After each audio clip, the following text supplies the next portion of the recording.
Yo, you might be wondering, how did you end up making a 2-hour video? And it's because I really didn't make a 2-hour video. I took a podcast that I was on called Lightbulb Chats with my buddy Alex from about 2 years ago. 621 days. On March 21st of 2022, we sat down, and it's really the only person that I've ever sat down with in this sort of fashion. So I took that whole thing and I laid a whole bunch of clips from my camera over the top of it. I didn't edit it up. It's just straight up out of the camera. And it's because it is a video, and while it is just intended to be listened to, you can just watch some of this stuff. Maybe it'll be interesting to some of you guys, especially coming around maybe the 55-minute mark. At that point in time, I start to lay over some stuff where I was a competitive athlete. I thought that I was super cool. I would do stuff like plunge progressions and a whole bunch of snatch work, a lot of snatch pulls, some stuff where I was doing that with the team. But the reason for this is the current confusion that some people have with what I do and how I do it. All I do is I point out inconsistencies. If I see a blue duck, I call it a blue duck. I drew the duck blue because I've never seen a blue duck before, and to be honest with you, I wanted to see a blue duck. I don't need to ask if it's a blue duck because it's a duck and it's blue. If you didn't want the duck to be blue, you shouldn't have thrown a bucket of paint on it. Don't try to tell me that it's a freaking cow or that it's a snake or a goat or a whale. I'd say if it's a whale, it would be in the ocean. So for those of you who have watched more than one of my videos, I guarantee you that you're going to hear something in here where it goes, oh wow, he said this 2 years ago, he's saying it present day, and all I've ever been is all I've ever been. Maybe you're going on a long car ride, you can listen 10 minutes here, 10 minutes here, 10 minutes there. But remember, the only reason for this is because a blue duck will always be a blue duck. That's quacktastic. Now go ahead and enjoy this long freaking podcast. Bye. All right, welcome to the podcast. Yo, what's up? So as far as earliest childhood memories, what are we getting into as a kid? As far as the earliest thing that I can remember? What can you remember? In general, at all? At all. Oh, man. Halloween, actually, I remember I was a frog. That's literally my earliest. I was like this frog, and it might be because there was a picture of me when I was growing up. Okay. But I actually no less than 48 hours ago was telling somebody how I don't remember anything from when I was that young. And like, I don't know, you want to know the most recent other than that? Because sure, yeah. Let's get it. I haven't even thought, because I remember the frog thing. Yeah. And then, oh, geez, not much. Like 10 years old, 12 years old.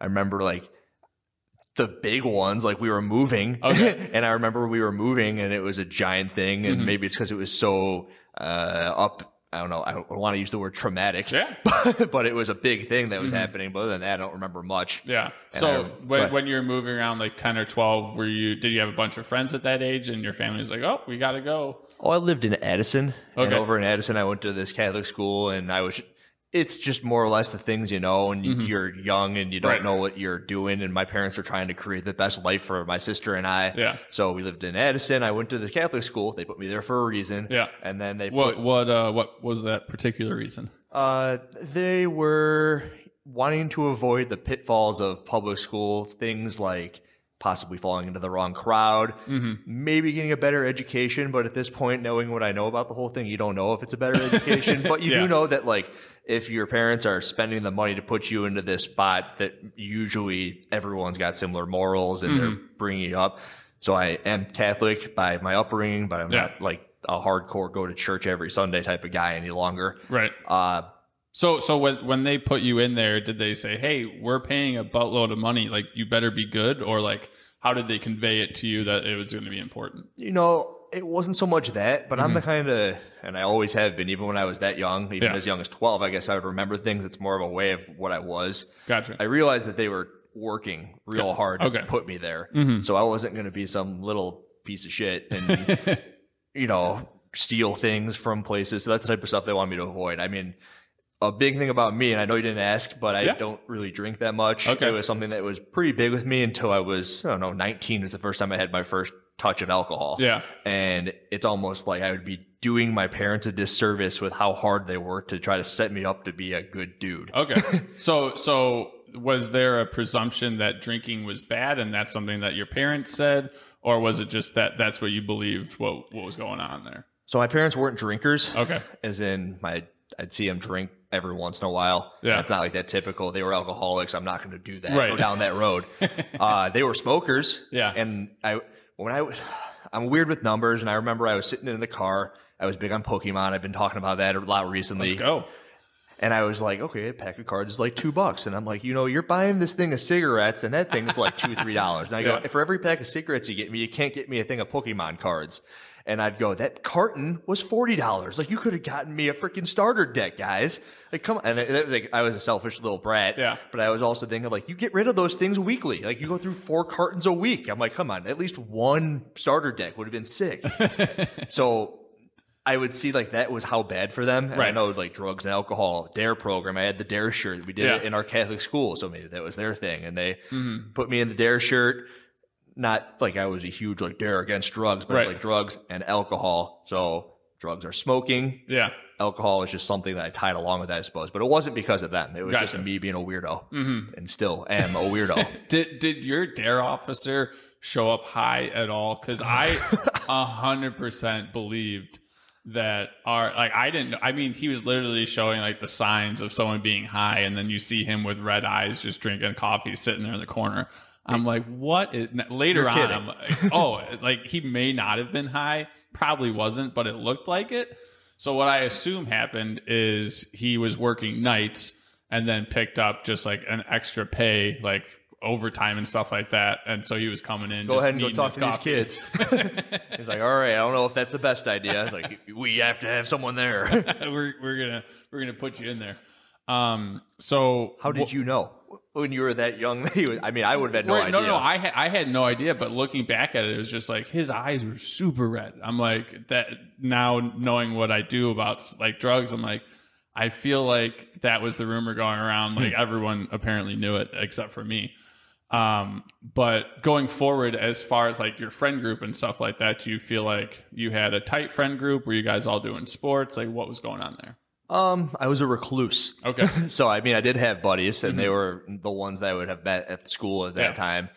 And I'd have I remember their names like Sergio and Marvin, and I really haven't spoken to those guys since I moved for the most part. But at that time, it was the reason I didn't want to leave. Yeah. It was like they were my buddies at that school. And then I had a couple of buddies around the neighborhood. And in hindsight, my parents wanted me to, not the kids from the school, but more or less the neighbors in the surrounding area in that Addison area. They wanted to bring me into an area where I suppose there was a better quality of life. Yeah.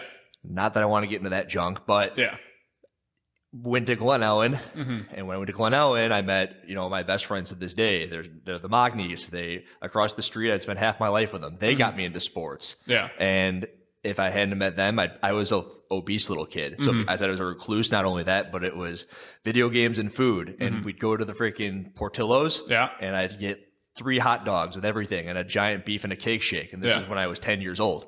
I'd go to the Subway, and before we'd walk into the Subway, they would know our order because we'd go there so often. Yeah. And at the McDonald's, I remember here's a memory. Okay.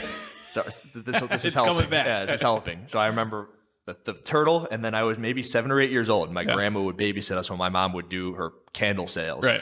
My grandma came over and she goes, "What do you guys want to eat? There's no food in the fridge." And I go, "I know how to get to McDonald's." And as a 7-year-old, unable to drive a car, like turn there, turn there, turn there, turn there. Double quarter pounder, 20-piece McNugget, and a large freaking shake. And I would like concoct this thing, or I'd put the fries in the freaking burger with the nuggets, and I was a fat little dude. So as far as like gaining weight and stuff like that, was there anybody said like, oh, like you're getting a little chubby, or like what was weight to you going through the years? Believe it or not, my Nana, which is German, Polish grandmother, she would always tell me that I looked healthy. Okay. Like, you got some meat on your bones. Like, good for you. You're not frail like your cousin Georgie, who to this day is just the skinniest dude in the world. So I get it. But they're like, good for you. Like, you look like, and I'd be like, yeah. And I remember I'd be sitting there with my dad at dinner, another childhood memory they were coming back. And we'd have like a casserole, and I'd have like a plate. He'd have a plate, and I go, I'm going to eat more. Yeah. I'm going to eat more than my dad because I'm going to put my dad down, eat more food than him. Yeah. In hindsight, I remember I'd look at my dad and he'd go, God damn it, stop eating so much food. You're out of shape, dude. So were your parents in shape? Did they work out? Not as I was growing up, no. And my mom actually passed because she wasn't really big on exercise. And this is like, oh, we're doing a podcast and we're getting into Andrew's childhood memories. But my mom passed when I was 16. Okay. And she had a heart attack. She was a big smoker, as I told you, and not really big on any sort of exercise. Right. So I remember when she passed, it was almost the next She was in the hospital. She had the heart attack, and it put her into like a little bit of a coma. Okay. And so she was on life support. Took her off after a week, and in that week, I was either in the hospital or I was in the gym. Okay. I turned into like this freak where it's like, okay, here we go. And I'd spend hours and hours and hours like trying to get myself into shape. Right. Because I'm like, this is what freaking happened. She had a heart attack and she was playing tennis, and it just went. She played tennis for like the first exercise in forever. And not like, if you look at her, she was a normal looking lady. Right. But she was a smoker and she wasn't in the best shape. My dad also kind of like turned the table at that point in time too. So he was a little bigger and now he's in great shape. Because I don't know, we did it. Right. It's like a family activity at that point. An unsaid family activity. So at 16, that's when things kind of turned around. Other than the gym, what else kind of changed for you? Well, the neighbors I met were a big thing. Yeah. So I told you the Magni's across the street. And I also had already spoken of the fast food that I would, have every meal of the day. Yeah. So, and I was probably 210 as a 12-year-old, which is big. Yeah. And right now I sit here at 195 and I'm 5 or 6 inches taller. Right. So when I met those boys, I remember I had this blonde hair, and that was weird. Yeah. And I went over there and they were playing basketball. I'm like, hey guys, can I play with you? And they're like, have you played? I'm like, no. But they're like, yeah, sure, come play with us. There's 3 of them, Ben, Andrew, and Steven. And they're like, yeah, sure, come play. And this is when I was 15 years old. Maybe, no, I would have been 12 because it was 6th grade. So right there is when I moved, right? Yeah. I told you that. And then, give me a minute. Playing basketball. Playing basketball. The mom over there, she created all this food. She would like cook for them, and I wasn't very accustomed to that. Like my mom would make the casserole once a week because she was busy, like trying to put me through Catholic school, you know. And then their mom, she stayed at home and she would like help the boys out, bring them to all their sports. It was something that I wasn't really used to. And then she would also cook all the food, which if I spent the whole day there, I'd eat dinner with them too. There we go. And I'd do it like 6 days a week. Yeah. So I got real food for the first time. And then like spending all that time on my feet with the boys playing the sports instead of spending all the time on the couch playing video games in Addison, that coupled with probably the exercise induced trauma, no, if you will. Now I'm here. Yeah. Yeah. So as far as your relationship with food, it wasn't necessarily that you're just like unhappy with yourself that you're going to be eating that fast food and the Subway and the Portillo's. It was just, that's just what you were doing. I didn't know any better. Okay. No education whatsoever. And it would just be the absolute service level of, oh, that fat is bad for you, so don't eat fat. Right. And like we know that's not the case anymore. It's like, oh, don't eat that much sugar, but here's Halloween and sugar's fine all of a sudden because you're a kid. Like you want candy? Here, eat some fucking candy. So I didn't know what anything was going on. Yeah. So you're 16, around your biggest. Do you start playing sports in high school? I was at my biggest when I was probably 12 to 14. Okay. And then I met the boys and I slowly got smaller. Gotcha. And actually when I was 16, I was 130 pounds. Wow. Because wrestling. Yeah. Okay. I got into wrestling. So like, they played baseball and they had been playing since they were younger. So I wanted to, and to this day I'd still like to be good at baseball. It's like my favorite sport and golf.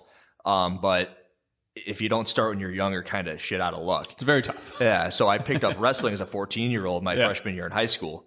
And very much like the CrossFit thing that we're into. Yeah. It's like you put work in and you see results. Yeah. So I remember I was a freshman and I lost every single match. It was like I was too big. Yeah. And I was like 190, so I'd like lost some weight. Yeah. And I very much remember these numbers. I don't remember anything about my childhood, but I remember my weights. And I was like 190, and I had to wrestle with a buddy of mine who this day goes, remember when I'd kick your ass in high school as a freshman? Yeah. I'm like, yeah, I remember. I go, let's do it now. And he's like, nope. So his name's Brian. But I gotta lose some weight. So my sophomore year, so I was 16, I got all the way down to 130. So when you say I gotta lose some weight, is that going to be strict cardio? Is that not eating? Like what was? I put headphones on like these, and I'd run around my house. Okay. And I did it I do it 20 times, and I would do it every day. Yeah. And then once that got easy, because it used to be the most freaking terrible thing in the world, but I realized that if you want to lose weight, you run around the freaking house, you do something. And then I would do 30 times a day, and I'd do 40 times all at once. And my goal was to not stop running. And I'd be like, well, I'll do 50. I got up to like 100 laps around the house. Wow. And I don't know how long that took. I don't have like a timetable. Right. Yeah. But it wasn't a program you wrote out and then you're like, this is what I got to do. And I remember once I got up to 100, I'm like, all right, this is too much. So I got a bike. Yeah. And on my bike, my neighborhood was shaped like an 8. Okay. So I I don't know, you entered the neighborhood, and then when we get out, it's the same way you enter, but the rest of it was an 8. I would ride the bike in circles, and I would do an 8. Yeah. And I would do 10 of them on the bike, and I'd see how fast I could do the 10, like, figure 8s in the neighborhood. And I don't know what that looks like now, but if there were neighbors, they'd say, like, this kid just zipping around as fast as he can by himself on his bike. That's hilarious. So, and, yeah, it helped me lose some weight. Do you feel that, like, someone said, hey, just go do cardio and you'll lose weight? Like, what was the information that you had to go off of? That's a great question. Because I do remember I would watch like the Schwarzenegger movies. Perfect. And I remember a scene in specific where it was Predator and him and the dude lock arms in like the early goings of the Predator movie, and their arms are huge. I was into working out like at that point. Gotcha. Without caring too much about anything. I was just like a fat kid who liked the idea of having muscle. Like every dude in that age, like just a thing, superheroes and crap. But as far as that goes, I don't know. I have no idea why I thought that was it, but I knew that I was fat because I didn't do anything. Yeah. So maybe if I did a lot of other stuff, that I'd not be so fat. Hey, it seemed to work out pretty good. Yeah. As far as, so you got down to like the 130 range, were you focusing on like form or anything like that? Or like how did form for wrestling, like technique and stuff like that? Or were you just like, hey, I just need to be lower and scrappier? It's funny you say that because I didn't give a shit about like what wrestling looked like to me. Gotcha. I thought that if I was stronger than the person and in better shape, then they had no chance. And I also kind of fell into a college that kind of was similar in the mindset. You walk in and that's where I learned CrossFit actually was in college. Gotcha. So we would do Murph in the preseason. We would do this crazy like preseason thing where they'd lock you in and you wouldn't be able to have water, sleep, or eat. And I'm like, oh yeah, this is my fucking place. so in high school, I would do that. Like, if I could, get lighter than the guy while being stronger than him, and like the bigger discrepancy between the lightness and the strongness. So I was 130 pounds benching 300 by the time I was a senior. My Lord. Because, you don't know how to squat. No one teaches you how to fucking squat when you're in high school. And it's still a big, so I work with high schoolers and no one knows how the hell to do anything. There's a motor control issue, of course, but they also don't have any sort of education to actually teach you how to squat. Right. So I remember there was a club. We had like the 175, 200, 225, and all the way up to like the 350 When club. did you start benching? We had a bench press set back to when I told you I'd watched the Schwarzenegger stuff. Okay. So if anything, maybe I messed around with a bit of it. Yeah. But I never took it seriously until I probably started doing the laps around the house. Yeah. And then I would, I'd do some bench press, and that's what you know. Fuck, in high school, me and my buddy, like we were in like Excel gym, and we were pumped to put like the 15s or like 25s on the bars. So me and Zach Kuzmanik were like, hey, what weight are you on? Like he had small arms. Like I was a bigger kid in high school, and we're like doing the same weight. I was just like, thanks for being with me on this endeavor. But bench press is the thing that we all get into. That is massive. So were you following a certain program, or were you just putting on more weight? 3 sets of 10. Yeah. I remember at the house we had kilo plates, which really pissed me off because like the 175 club was the thing at school. Like you want to get there. Yeah. So I suppose when I was like 15, 16, around the time my mom passed, around the time I was like hitting peak, like lose weight, I'm like, I want to get 175 club, and then it was 200, 225. Yeah. Hit 2 plates on the bench. That's a big thing. And then 300 was my goal by senior year. Yeah. And all I would do would be like build up to a heavy set of 10, do 3 sets of 10, 5 sets of 10. And then I got into like a 5x5 program. And I probably found that somewhere on the internet, like a Mark Bell sort of. Yeah. Is that Mark Bell? Or Starting Strength? Yeah. Whatever Starting Strength. There's a lot of 5x5 programs out there. It was Ripito, I think. Okay. Starting Strength. But yeah, I found that maybe my junior year. And I started doing like 5x5s and the whole. It wasn't the 5-3-1, it would just be 5x5, and I'd see how heavy I could get. And I remember 177 was the weight in the bar in my house. I'm like, oh, I could do 175 at the school, so I'll also go make the 175 club, but you got to squat 175. And I couldn't do the bar to parallel at that point in time. And it was embarrassing as shit. It's like, oh, that little dude benched 175. And then I tried to squat it, and then because it was so embarrassing, I avoided it entirely. I was a senior who probably still couldn't squat, and I don't know because I didn't fucking try. Right. That's wild. So as far as the wrestling goes, did being that much stronger than your competitors work out? It was my like sophomore year of college. I was still wrestling at North Central, and I remember I went back to go into the wrestling room like people will do. Like you go back and see what your high school's up to. And I remember I talked to the coach, and he brings me in, and I didn't know he felt this way because he was kind of a quiet guy, wouldn't give you any praise, like your dad kind of. So like some, not my dad, but some dads, I don't know. Like why? The dad-like figure. My dad didn't do that, but he goes, "Hey, this is Andrew Hiller," and I remember when he was a freshman, he didn't win a single match. I think he was like 0-24 or something like that. I'm like, that was me. And then and then the senior year he made state. I'm like, that was also me. So I'd say it helped. Yeah. I had one move, and I would like grab the guy and I would roll through and I'd do a cradle. Okay. I don't know how much you know about wrestling. A little bit. I would cradle him, put him on his back, and I had like 25 pins using this one move that you don't use as a wrestler. And I'd be like, fuck you guys. Why would I not do this? I keep on winning. So why don't you use it as a wrestler? Because it puts you on your back. Okay. As a wrestler, like you start like in all fours, and then the guy covers you, right? Yeah.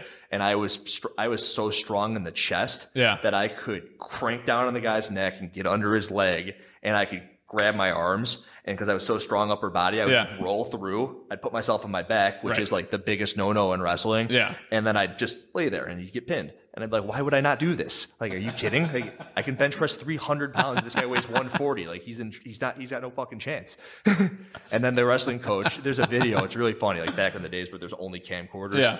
My mom would record this, and it was when I was 16. I had just learned how to do this stuff. Yeah. And I was just starting to like catch a little bit of wind with the whole wrestling thing. Yeah. And she'd go, recording. No, the wrestling coach. And he's like, yes, because I had been my coach. Don't do that. It's a pretty funny video. Yeah. So you go to state with this move. How did state go? Oh, I didn't go too well because I didn't know how to wrestle. Yeah.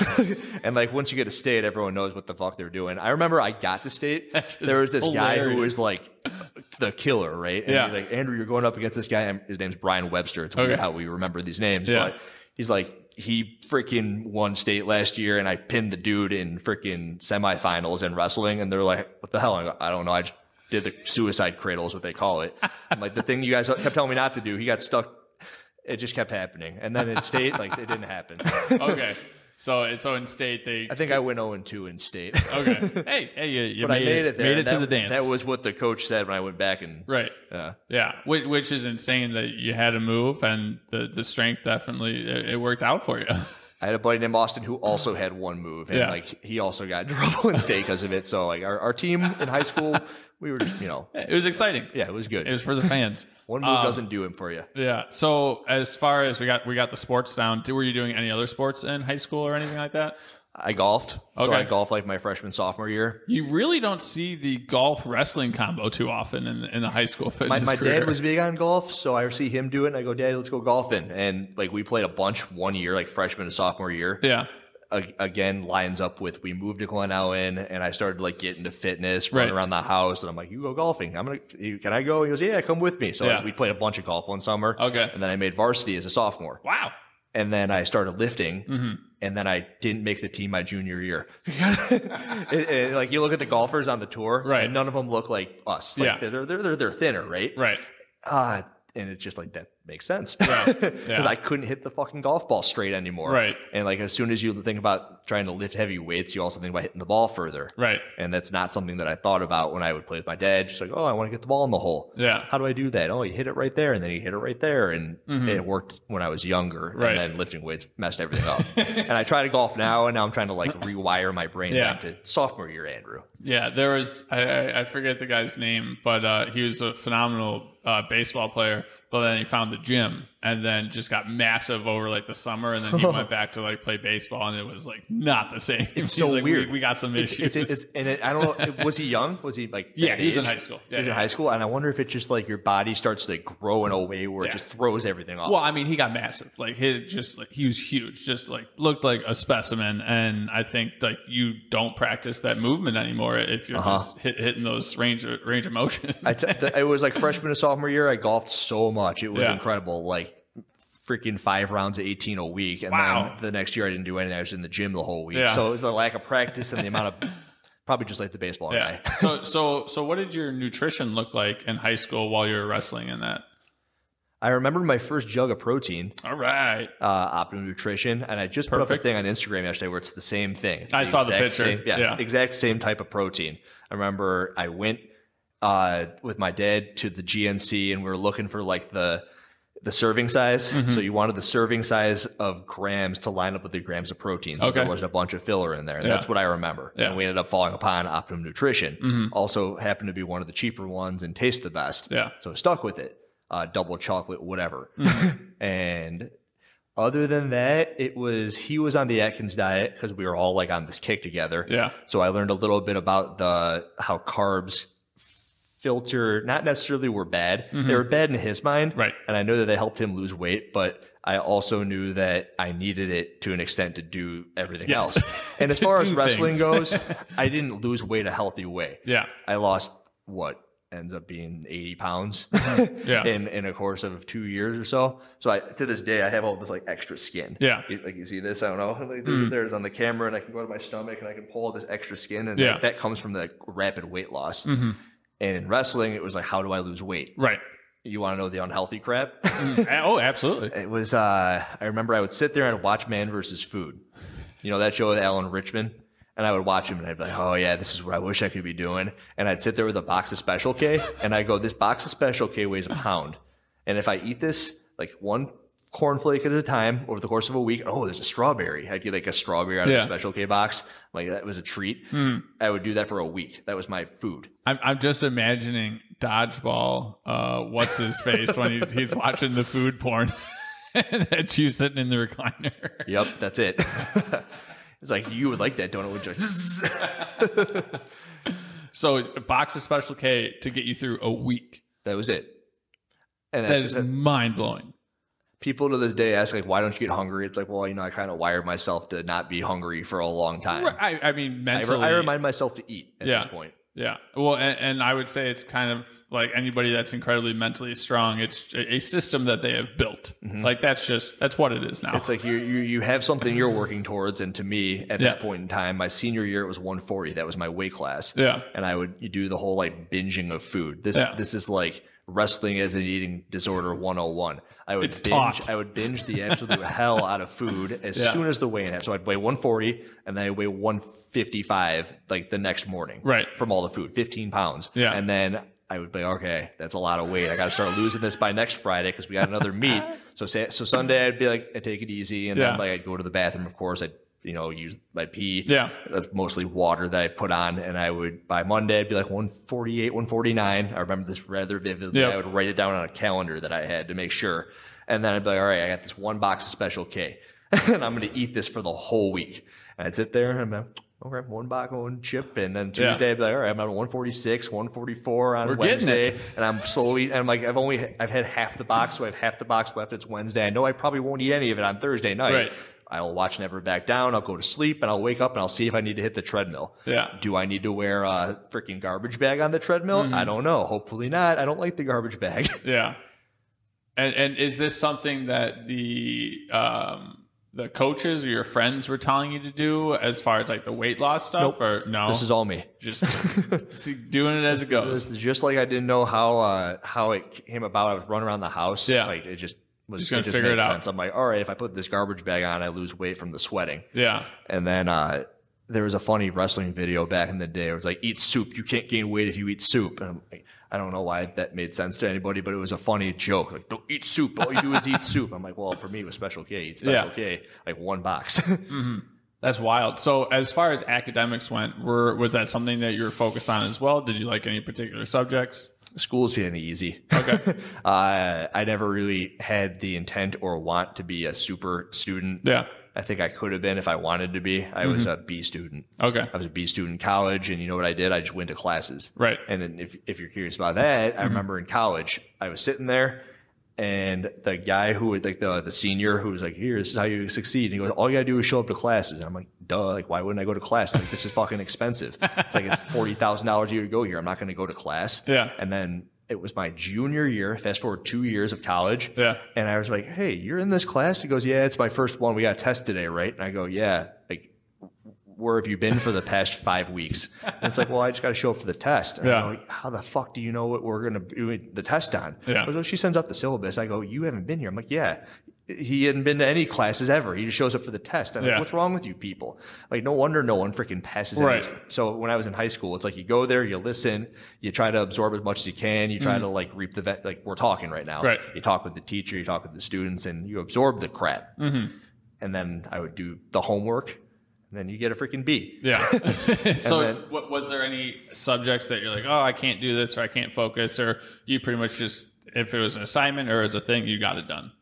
That one, yeah. There was nothing I really struggled with. I guess like hardcore science, like chemistry and molecular junk. But like, why the fuck do I need to know any of this? Remember like, the periodic table? I'm not going to be a doctor. I don't. Oh no, I could remember that. Memorization of that stuff was easy, like numbers and the symbols and like what they did. That was fine. But like, I don't know why I need to know why this interacts with that. And I'm like, I'm not going to be a doctor. Like, hey, well, chemistry. What do we use this for? Ever? I'm like, if anything, I took woods. I took foods. I took metals classes. I took all that stuff and I learned how to do a bunch of that crap. Electronics. What was there anybody that you ever like looked up to who's like, hey, I want to be like this person, or like this is the path I want to follow, or were you just B Street and then just hanging out with sports? Are you talking about like role models as adults? Oh, well, no, just like role models, like either someone in school or somebody like a professional or something like that, or not really in school. No, I kind of didn't. Arnold and the Predator. I mean, other than my buddies, Yeah. I liked all my buddies. Like they were cool to hang out with. That's We fantastic. had a good time together, and then I thought everyone else was a fucking moron. Like I don't know why you guys are out there doing what you're doing. It's like I understand you're kids and you don't know. And I had this group of boot campers that I worked with, and I was at the gym. I was 22, 23, and they're like, you act like you're 50. I'm like, you should have met me when I was 16. Like I was weird. Yeah. But no, my dad, I always thought it was very cool that if there was something wrong, he knew how to fix it. Yeah. And like the other day, my snowblower was busted, and he comes over and he just took the whole thing apart. And I'm like, how the fuck did you know how to do that? He goes, well, I've done it before. Yeah. And I'm like, oh, okay. I'm like, still this day, we're still doing this. Yeah. Huh? So there was probably a lot of it of that. Okay. Where if it wasn't practical, it's like the chemistry stuff. I'm like, at no point in time have I ever run into somebody in life to this point who's like, used this to help me do something. Yeah. Right. And with math, I like math. So math was cool. So to answer your question there, like math was something I saw a benefit in. So I'm still to this day pretty good with numbers to the point of like calculus. And then I'm like, yeah. We got calculators. Yeah, exactly. Yeah. So as far as going into our senior year, was there a specific school you wanted to go to? Is there a specific job you were trying to get? Like what were you telling your guidance counselor at that point? Funny, because everyone at that point in time told me not to do fitness. Really? Every single person. I had a girlfriend at that time who I thought was like the one, you're going to fall in love. And then she ended up leaving me when she went to college, of course. So like, good thing. I mean, kind of listened to her because she's like, you're not going to want to do that. You don't want to live in a gym because, you love the gym. It's going to ruin the thing you love. And it's like, well, what the fuck do you know at this point, huh? So I fell into the trap that everyone fell into, but not quite as hard because I would say that like everyone goes to school, and I would say a lot of the people I know this day and age are in this huge debt because you go to the 4-year university, you spend all the money on the housing, you spend all the money on the food and the living, and unless your parents paid for it, then good for you. But that's not good for you. That's all. Yeah. But if you had to pay for it, you're still paying for it. And what I did is I stayed at home. I went to North Central. I did the wrestling thing, and I did get the degree in kinesiology. Okay. So you know what? That was almost like a fuck you to that girl because like you broke up with me. I'm gonna go do freaking what I wanted to do, and thank God. So there's always good that comes out of every situation. Absolutely. Yeah. So as far as wrestling in college, what was your first introduction to that? Like when you're like, like we're here now. So I guess like when anybody starts playing like the NBA or the NFL, there's like a welcome to the pros. What was your moment? Well, when I started there, like I told you, there was a preseason. We would do Murph. I really got into that, and of course, I already told you that I wasn't the biggest wrestler. I was more of I like the hard work gets you this. Yeah. So I was like, I'm going to work harder than fucking everybody here. Like no one's going to have a fucking chance. Yeah. There were people coming in from Indiana who were 4-time state champs. And there were people from like the local Naperville schools who I knew who were really freaking good in divisions higher than mine. So we were like 7A and then there was like 8A. Yeah. But what happened was none of them worked hard. Okay. Not a single one of them worked hard. So Yeah. it drove me fucking crazy, and it made me quit my junior year, actually. Really? Yeah. So like there was this guy from Indiana. He was a world killer, and he was around my weight class, and you would just see them like go to these parties. And again, here go with the drugs and Yeah. alcohol. Like they'd be drinking, they'd be doing the college stuff.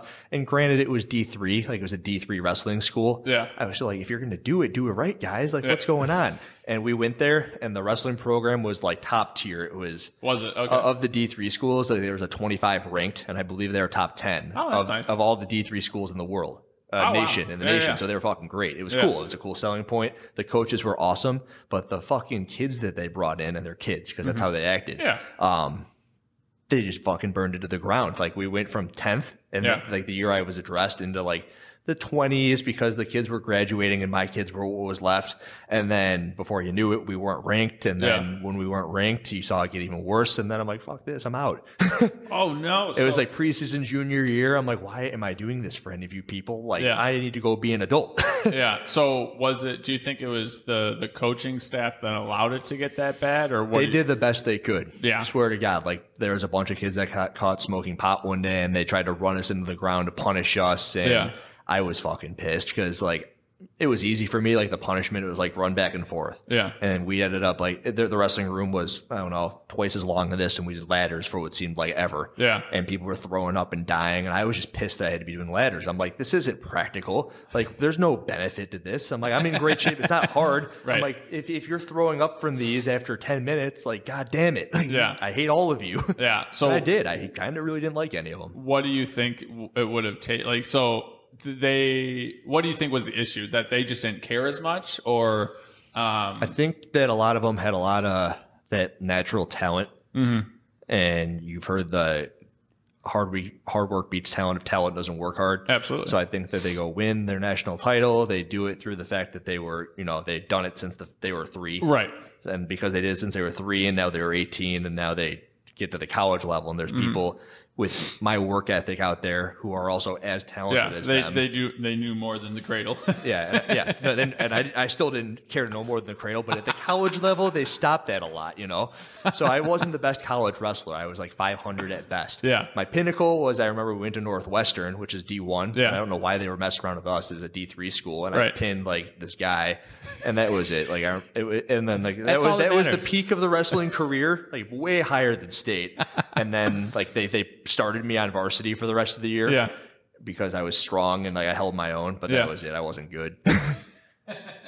So what do you think it would have taken for those guys to take it seriously, or that's just what they were looking? Did they seem like they were frustrated? They're good guys. All Yeah. right. So don't get me wrong. Like, I'm talking a lot of shit. Yeah. And if they watch this, they're like, what the fuck, Hiller? You were so quiet. Like, I was quiet because I didn't want to talk to you guys because you just pissed me off. Yeah. And like, I was kind of a nerd, and I was kind of like the still recluse. Yeah. I didn't come into my own until like the CrossFit days. Like, I wouldn't have this conversation with somebody back then. And I was Right. kind of quiet, nerdy, whatever. I lived at home. I went and did wrestling. I worked out. That was it. Yeah.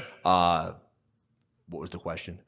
So what do you think they were okay with not being the best team? They just were there for the experience, and they were playing. Then sports was just part of it. I brought this up because if they're Yeah. going to hear this, and I'm my friends with them on Facebook, right? And I see that a lot of them aren't doing anything. Yeah. And I just had to think it is the way they are. Yeah. And it's kind of a way I've fallen into the way I look at people is like, there's a way people's are, you accept it or you let it go. You just let it go.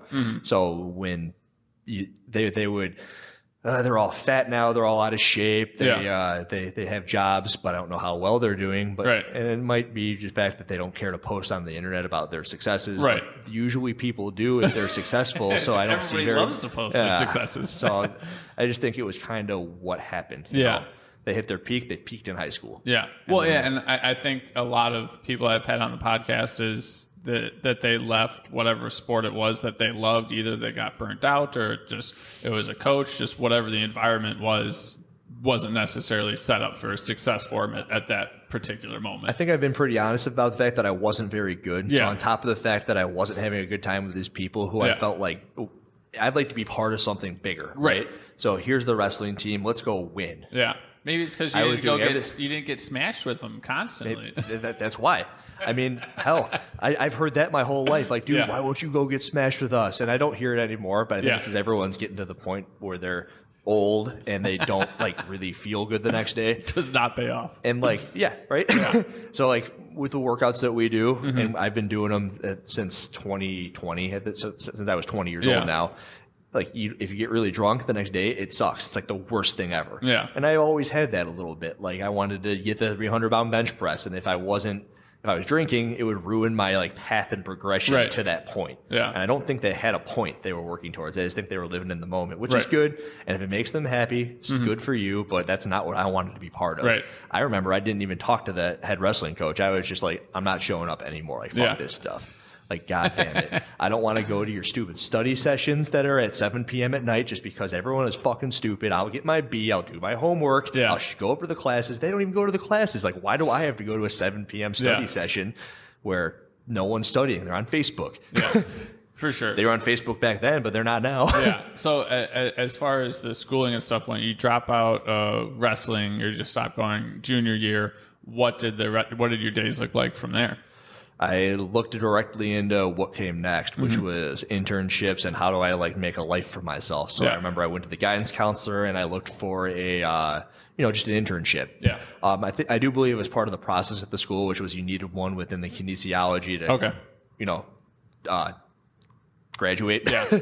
And I got introduced at a place called Northwest Strength and Conditioning. The owner's name was Corey Bullard, and he had unaffiliated way back then. He was CrossFit Thor. Okay. But I remember I walked into that gym with 3 other people, so it was 4 of us. Yeah. And I remember of the 4 of us, he was looking to keep 1. Yeah.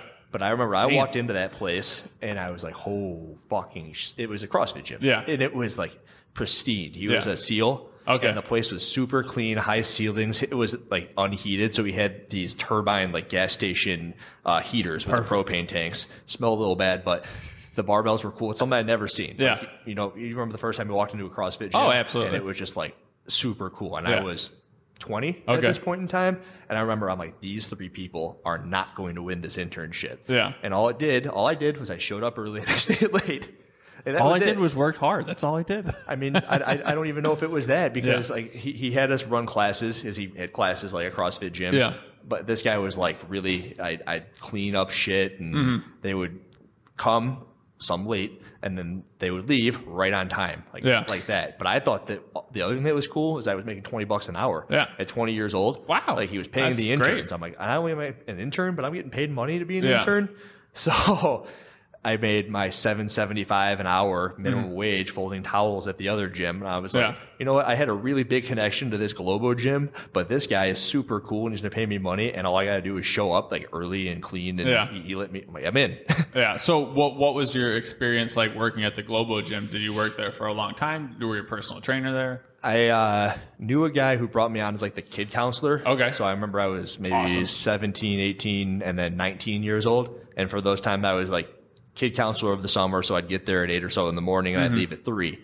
And it was basically just like, have them watch TV, have them play sports in the gym, bring them into the pool, go to the park sometimes, and that was it. Right. They had snack time, they had go to play tennis, and you would just play sports with the kids all day. And then when it wasn't summer, I was doing towels where I was working the front desk. Yeah. Just like checking people in for like $7 an hour. So what was your workout split at that, or what was your routine? As that person, I would go to sleep pretty late, like midnight, and then I have to wake up at like 7 to get there at 8. Perfect. So 7 hours of sleep, which isn't crazy, but when you take into account what I'm about to tell you, it wasn't enough sleep because I would... Looking forward to it. It was like 8 to 3, right? So that's a work day-ish. Yep. And then I would get home, I would fall asleep. But before I would fall asleep, I would text my buddy, and I'd say, all right, you ready to work out? I'm home. And every day, my buddy Nathan would come over, and sometimes my buddy Will, and they'd wake me up from my nap. And then we go to the gym for like 4 hours. We'd go back to the same place where I had just spent all that time with the kids, and I'd spend like 4 hours there working out. And then we were active people, so we'd also, we'd play games where we'd be on our feet. We weren't like the drinking crowd. We'd play, I don't know, like cops and robbers and shit. So it was just on my feet the whole time. And then I needed more sleep. No, for sure. So are we following like a strictly bodybuilding routine at that point? Yeah. Okay. That was when I was doing bodybuilding. Yeah. I was actually I talk about this so freely now, and I used to hide it from people. Yeah. But I was like I was 19. I was the teen bodybuilder of the month on bodybuilding.com. Really? Way back in the day. Yeah, That's pretty cool. I did like a photo shoot and a cut and everything. And it was my thing back then. Really? Yeah. So how did you even get into that? That's probably where I got a lot of my information back then. It was bodybuilding.com because there wasn't much. There wasn't very much like CrossFit resources. YouTube wasn't that big, and there were no CrossFit Journal articles. There was nothing to learn from. The textbooks I could get were like Arnold Schwarzenegger's Encyclopedia Bodybuilding, which I still have in reference. But bodybuilding.com, they put out articles on there, and every day I'd read a new article and I'd learn and implement that type of stuff. Yeah. And then I saw they had this competition. They give you $100 gift card and like a month of free supplements. And I'm like, hey, I'll sign up. And then they're like, you won. Yeah. Like, what'd you do? And I'm like, I just did everything I read on here. Thanks, guys. So what did you, obviously the cut was probably pretty easy for you since you're used to doing that for wrestling. Making weight and being at the right weight is never an issue. Yeah. After that crap. How did you manage, or since you hadn't cut in a while, what was doing that cut for you? You want to know what it was like, or like what it was? I did a water depletion, so I did like a glycolytic depletion and then a glycolytic load. So you just like play with the carbs. So you basically suck yourself dry of all the carbs, and then you play with the water in the final days. Okay. So it's like no carbs, no carbs, no carbs. Big influx of carbs. And I remember I had a sweet potato, and the sweet potato was the greatest tasting thing ever. I was also doing wrestling at this time, and it made wrestling fucking impossible. So I was 19 years old. Yeah. I was a freshman in college. I was doing preseason, and I wasn't having any carbohydrates. Like boiling my chicken breasts, having freaking raw broccoli. That was my food because I wanted to get rid of every little bit of ketosis. Yeah. No, it wouldn't. Yeah, it would be ketosis. I mean, plus broccoli, a little bit of carb, but then basically nothing. And then I remember I had this sweet potato, and I felt like I exploded. Like everything was just like was trying to rip out of my skin. Yeah. And then as that was happening, that's when you start to take down the salt, and then you increase the water. And so that's just to flush out all the water, so you just see the muscles more. That's correct. Yeah. Okay. So it makes the skin paper thin. And this is just like a one-day trick. Okay. This is not anything anyone does to look good for the long term. But when I went and did the shoot, then it was like it looked good. Yeah. The shoot makes me look. I've got 40 extra pounds of muscle on now than I did back then. Yeah. Or so, maybe 30. I don't know. But I looked the same. Right. So if I did it now, it'd be cool. I don't want to do it. It sucked. I went like 3 weeks without a carb. Yeah. Yeah. So what was the experience like doing that photo shoot? Did like people find out about it, or you just kind of kept it? It was more or less just like a fun thing that I did, and like it got some chicks, and hey, you know. And it got them ironically because it was a joke. Okay. And I played it off as a joke, and it wasn't like I was like, hey, look at me, I was Team Bodybuilder of the Month. But it was like people would bring it up. Yeah. And then, perfect. You know, thanks, guys. Come on. Don't talk about that. But still, thanks. Like, thanks for pulling out a picture of me with my shirt off. Yeah. I sound like a super douche, but I think I kind of was. What it was. So we're getting into CrossFit. Do you remember what your first CrossFit workout was at that gym, or other than Murph? At that gym? Yeah. You know, he kind of didn't really talk CrossFit very much, but throughout my wrestling career, which would have been like 18, 19 years old, we would do CrossFit. Yeah. We would do Murph. So we had like the swinging pull-up bars. You ever see those? They hang on like ring straps, but there's a straight bar across them. So that's where we sounds terrible. Terrible. Yeah. There was no kipping with the way we would do Murph. So you do like straight pull-ups on that bar. And it would swing, and it was weird. And if you tried to do a bar muscle up on it, you'd basically die because like the bar moves, and I railed my chin on it once and like knocked myself out. But don't do a bar muscle up on a free floating bar. So yeah, Murph. And then basically you could really tell that we do EMOMs, we do crap like that in the weight room. But they were also very smart. They had their CSCSs, and they were into like the progression of weightlifting. And that's nice. I learned how to clean, but it wasn't really that great. Yeah. I remember my first CrossFit workout was 13.4. 13.2. Was that? It was the clean as your toe to bar. It was an ascending ladder of like 3, 6, 9, 12, and it was 7 minutes. And I don't remember which one. Was it where it kept on adding? Like if you got it, you kept on going with it, or no? Was it was 135 clean and jerks and toes to bar. Okay, and it was like 3, 3, 6. Yes, 6, 9, 9. That's the one. Yeah. So yeah, I remember I did it with a bar with a knurl in the middle, and I caught my nose, and I went to a class. Because at this point in time, I'd like wandered to the gym. I'd be like, all right, clean and jerks, toes to bar, 7 minutes, no problem. I got class in 10 minutes. I'll have a 3-minute break. Yeah. And I caught my nose. And I remember I was sitting at the desk, and I was just like dripping blood onto the desk for the whole hour. I remember I looked left, and there was this chick who was just like, oh my fuck, like what happened? I hit myself in the face. It's all right. It's fine. It's fine. We're all good. Like, we're good. It doesn't hurt that bad. Nose isn't broken. Yeah. So we were going from bodybuilding to the CrossFit style or whatever was at the internship. Yep. Where did your fitness or like health change as far as like, because bodybuilding obviously is mostly for aesthetics and or numbers, but what did it change to? Well, here's the thing. I didn't know. Okay. I thought bodybuilding was the way. Yeah. Right. And this is a lot of the stuff that I try to preach these days is people think that they know the way. And even to this day, like I was at Lifetime last night and I'm watching people work out. And they're just like sitting on the hamstring curl machine, and it's just like some woman in her 50s, and I'm like, you just don't know. Yeah. And like I didn't know. Like, what do you want? Like, you want to look good, feel good, look good naked, be able to perform, live a longer life, and just be a better human. And back when I was like, bodybuilding was the only way I know. Like I had bodybuilding.com, but it was my only source of information. And at that point in time, it was, do this, rest 10 minutes, and then go eat a bunch of fucking food. Like, what kind of food? Not chicken, not fried chicken. I'm like, all right, that's what I know. Don't eat fried chicken.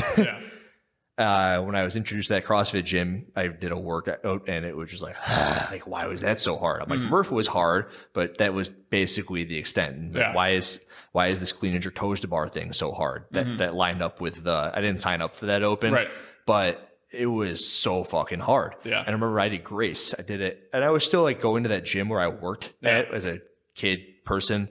And I remember I did Grace there and I couldn't drop the bar.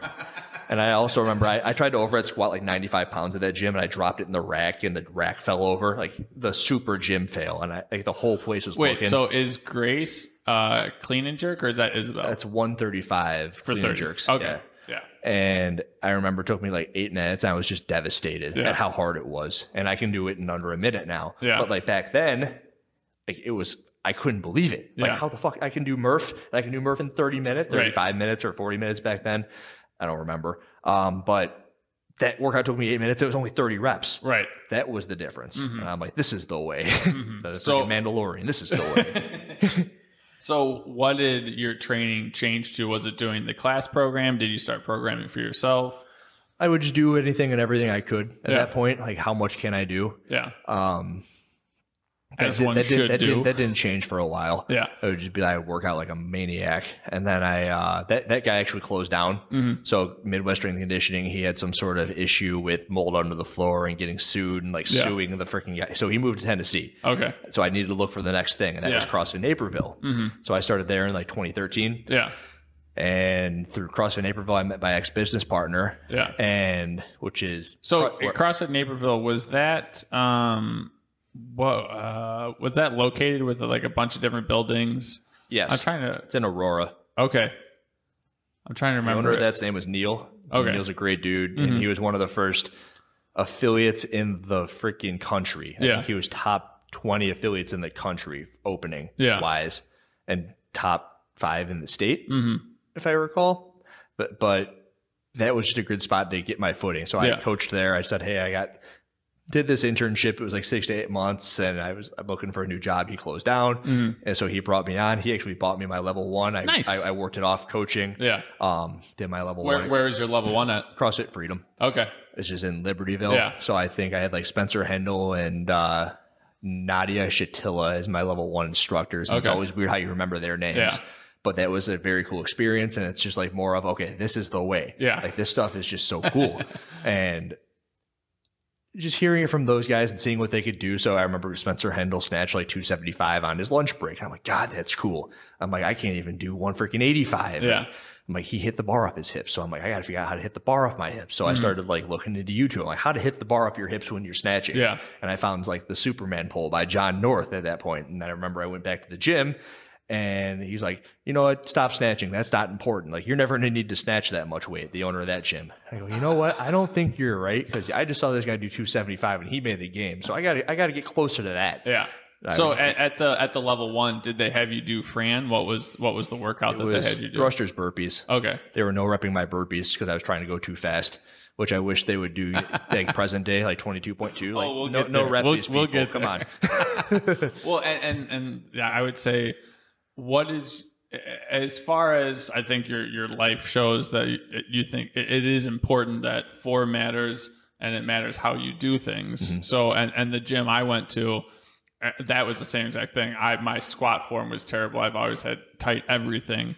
And I was squatting against the wall on to a milk carton for the longest time, just because milk carton. That's good. Yeah. I like that. Just because my mobility, and they didn't want to put a bar in my hands if it was just going to be right here. And I don't think we're quite to where we should be at the moment, but we're getting better. Uh-huh. But as far as like when you were coaching people at like Naperville, did you no rep a lot of people? Did you focus a lot on form? I never used the word no rep. Okay. Like that's something that I think is just fucking terrible. But there is always a posture and position is what I would always preach. And I still preach to this day. So I'm like, there's something that we're working towards. Right. And I would show what them kind of cue would you give them? As for what movement? We'll say like they're doing a workout in a Metcon. I wish I could just whip out some names. I was going to say Annie, but Annie's double under sit-ups. Yeah, that's not going to give us too much. I really like that workout. Maybe Murph, and you're doing air squats. Yeah. So we'll do Murph. Say their squat isn't to depth, and then depends on the person. Okay. And it also depends on if they're trying to do it for max intensity, if they really care about the end result, and if they know they're doing it. Gotcha. Those are usually what filters through my head. Mm-hmm. So if I'm watching you do it, I know you have the capacity to do so, and I know that you care about your score and it being like correlative to doing it again. I'd be like, all right, get a little lower. Come on. But there are definitely people out there that just don't care. Like they want to come in. My wife. Yeah. Don't yell at her, right? Like if you yell at her, you get your fucking head cut off. That is correct. It's like, what the fuck? I don't care. I'm getting as low as I fucking can. Like, get out of here. Yep. That is 100%. So I think that is important. And like for burpees and stuff like that, would people fight on you, like fight with you as far as you'd be like how did that go? And this might be me being a little biased because I'd like to think that I have what's everyone's best interest in mind, but I don't think there's a single person that's going to talk shit about my coaching method in relation to their movement patterns. Right. Because generally, if they're not doing it, they know, and they appreciate the fact that I'm letting them know. Yes. And if they aren't doing it, I also let them know if they, unless they have no reason to be wanting to do it. Right. I hope that made sense. That was a weird circle. No, and I worked for UR for a while, and I would go into a bunch of different gyms, and I felt like the gyms that were harder on their clients for like just even a little bit longer to focus on that form, then it would turn into like a good class that you didn't have to worry about like someone getting injured or things of that nature. Like it seemed to work out. Peak at CrossFit Alpha Dog, there was like 160 or so members, which is that's massive. It's a damn good functioning CrossFit gym. Yeah. And I could pretty much say, here's the warm up, here's the workout, see you later. Yeah. I would never do that. But I would always say, like, if you're with me for 6 months, I would like for you to never need me again. Yeah. And it would be like, this is what I'm looking for when you squat. And I was trying to make myself useless. That's my goal with people, make myself useless. Right. So if they weren't doing something right, I could say, hey, you're not doing this. And they're like, okay, I'm not doing this. So he said I need to do these things, but he told me this over the course of this much time. So here's their end result. And to the point where like they were also helping one another. Yeah. So like if you were with me for 3 years and someone just walked in, but I was turned my back, it's like, hey, Andrew would tell you this. Yeah. And they'd be like, oh yeah, he would tell me this. And is that from just so many years of giving different types of cues, so many courses? That's exactly what it is. Yeah.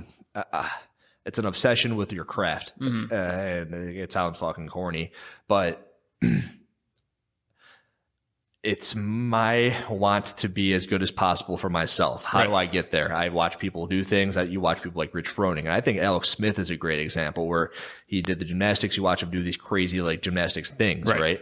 He's also a great mover. He's rather flexible and he's very fit. But is he as fit as Rich Froning? He's not. But I do think he's more mobile than Rich Froning. Because he's more mobile, I think that he can express a high level of fitness relative to CrossFit standards. If Rich Froning were more mobile, like as mobile as Alex Smith, maybe he's way better. So those are things I would watch these people. I'm like, how the hell do they do that? What's their background? What do they do that I don't do? And then I would take all those things for myself. And if you had an issue, I would apply that to you as well. Right. Like, all right, he's got an issue. And if you got an issue, like, what can I apply to the things that I've learned here, there, nor everywhere? You had a massive toolbox to get, yes, toolbox. That's it. That's it. Yeah. Yeah. So at what point were you like, hey, this game stuff, or hey, competing in CrossFit is something I'd like to do?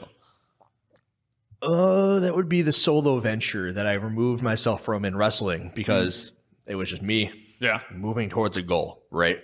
And there was no one that I was like holding me down. So like as a wrestler, and that was my thing. Hard work got me to a point, and like I'd have my record, and there was of course a ceiling when I didn't want to learn how to do things the right way as far as technique is concerned. For sure. Learn that lesson there. Didn't make that mistake with CrossFit. Make sure you're moving as well as possible. That'll get you somewhere, along with hard work and like hit your head into the floor, be better than everybody else. The second I saw that there was like a leaderboard and an open leaderboard, and I've been talking a lot about this recently too. It's like the whole leaderboard's fucked up. But back in 2014, there's a leaderboard. Okay, I can see myself moving up this freaking thing. This is sweet. Oh, there's a regional competition. Where do I got to be? Top 60. What do the top 60 people have that I don't have? Yeah. Okay, you look at every single person. It's like, who's Arlen Castaneda? No, you don't even know that name, do you? But he was like one of those people, and I'm like, all right, he's just a really big dude. He's really strong. And then who else back? Like Shane McBride. He's like an old school North Central regionaler in the top 60. And I'm like, what does this guy have? And how did he do it? What are his numbers here? And how fast is his mile time? Yeah. Okay, I got to make sure that I'm a perfect blend of all these people to get myself into that range. Shit, they made it to the top 20. Now I got into the top 20. What do the top 20 people have? Okay, Jacob Hepter's in the North Central region. What does he have? It's like, okay, he works out 5 times a day. So that's where my head would go. Yeah. So at what point did you start seeing a place to where you could compete with these guys? Because obviously when you first started and you have an 8-minute grace, like not a great showing to get to competing. Like when did it start like showing up that this was a path that you could actually make? That's interesting because it might be CrossFit Naperville was a great gym for me to like get my foot as far as coaching goes. And I have this weird thing where you'll tell me something. Let's say you wanted to squat, I don't know, 300 or 400 pounds. 400 pounds. What's your best squat right now? As in like the second, or what's your best ever? 385. So let's say you want to do 400. Yeah. All of a sudden I'd be like, okay. And I'd start going. I'd be like, all right, how the fuck do we get him to 400? Yeah. And I'm just like so heavily invested into that. Yeah. And anything that you would do against that, it would just like stick a knife in my heart. Like I was up too late. I'm like, God damn it, he was up too late. I'm like, you drink this weekend? Fuck, you drink this weekend.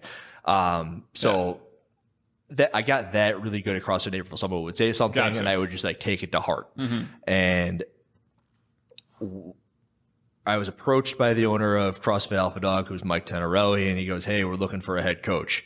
And I'm like, okay, I mean, I'm just really in here, you know. And he goes, you want to be a good CrossFitter? You come over to CrossFit Alpha Dog. And I was like, that's a good sales technique. Oh shit. I'm like, okay, I'll come on over to CrossFit Alpha Dog. It's like, and it's like, we're the Alpha Dogs. And like back then I was still out of college, and I was like, I went between the gyms, so I still coached at both. And then eventually he goes, hey, we need you here full time. And I was like, all right. And so there was more money, and I was, trying to make a living. So it all made sense.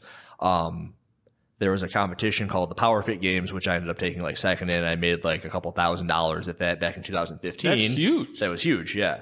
What was that experience like training up to it? Did they give you what the requirements were? Like, how did you train for that? The guy was like a rough blend of not CrossFit while still CrossFit. So awesome. he had like his own open where he'd have 3 workouts, and one of the workouts had a bunch of bench press. And you've never seen that in CrossFit, but I dominated it being like the person who could do it as a freaking high schooler, right? So I was like, oh, this stuff's cool. And then I won that workout. There's a couple other ones that were more CrossFit-y, and then they had like a finals, which was over in like some giant field house. It was one workout, winner take all. And I'll always say like, what? So it was like this open, right? And then you show up and it's one workout, winner take all. And it was like, oh my God damn it. I won the fucking qualifier, and like I put all this work in, and now I got to win this to win the money. The winner won $5,000, and it was like 2,500, 1,000. I'm like, I want the $5,000. That'll be sweet. And it was something like a 500-meter row, 25 sit-up, 25 kettlebell swing, run across the field, 25 box jump, 25 back squat, 25 box jump, run across the field. Wait, like a 25 chipper. Back squat, like how heavy? 135. Okay.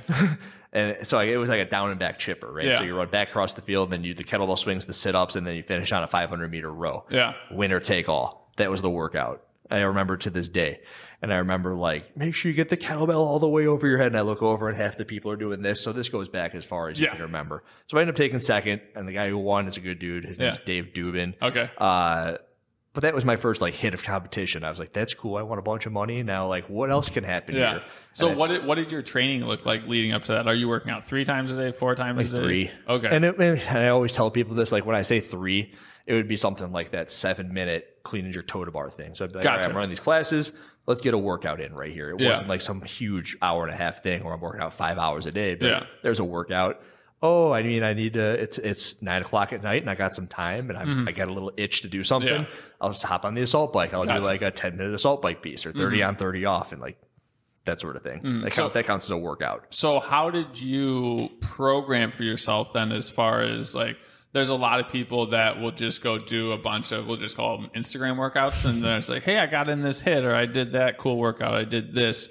And then in a year, you see they're the exact same place. Like, how did you know, and how did you plan for success? I suppose Instagram is a great tool if you know how to use it, and nobody knows how to use it. I mean, I shouldn't say nobody, because I'm sure there are people out there who do. Yeah. But like I told you, the people who you don't know, there's always avenues this day and age to figure out what they do and like where it got them, how it got them there. Yeah. So like this Arlen Castaneda guy would do a squat cycle. And I'd be like, all right, what the fuck was that squat cycle? And back then you'd see like where that got him. It's like, what program does he follow? Why is this clean almost 400 pounds? Yeah. And it's like Shane McBride is really good at the bodyweight movements. He's short. Yeah. Okay. But maybe that's not the only thing to it. So you like look at what they would do. Gotcha. And then you would like just use that model toward yourself and be like, okay, that workout was really hard on my lungs.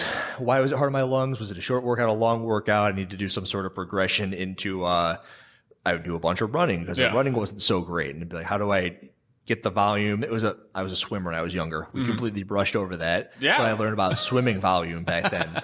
And when you know like volumes and training there, then you can use it to apply to just about anything. So I think that's extremely helpful, because a lot of people just think you got to redline everything. So what does the swimming volume and that stuff, what did that teach you?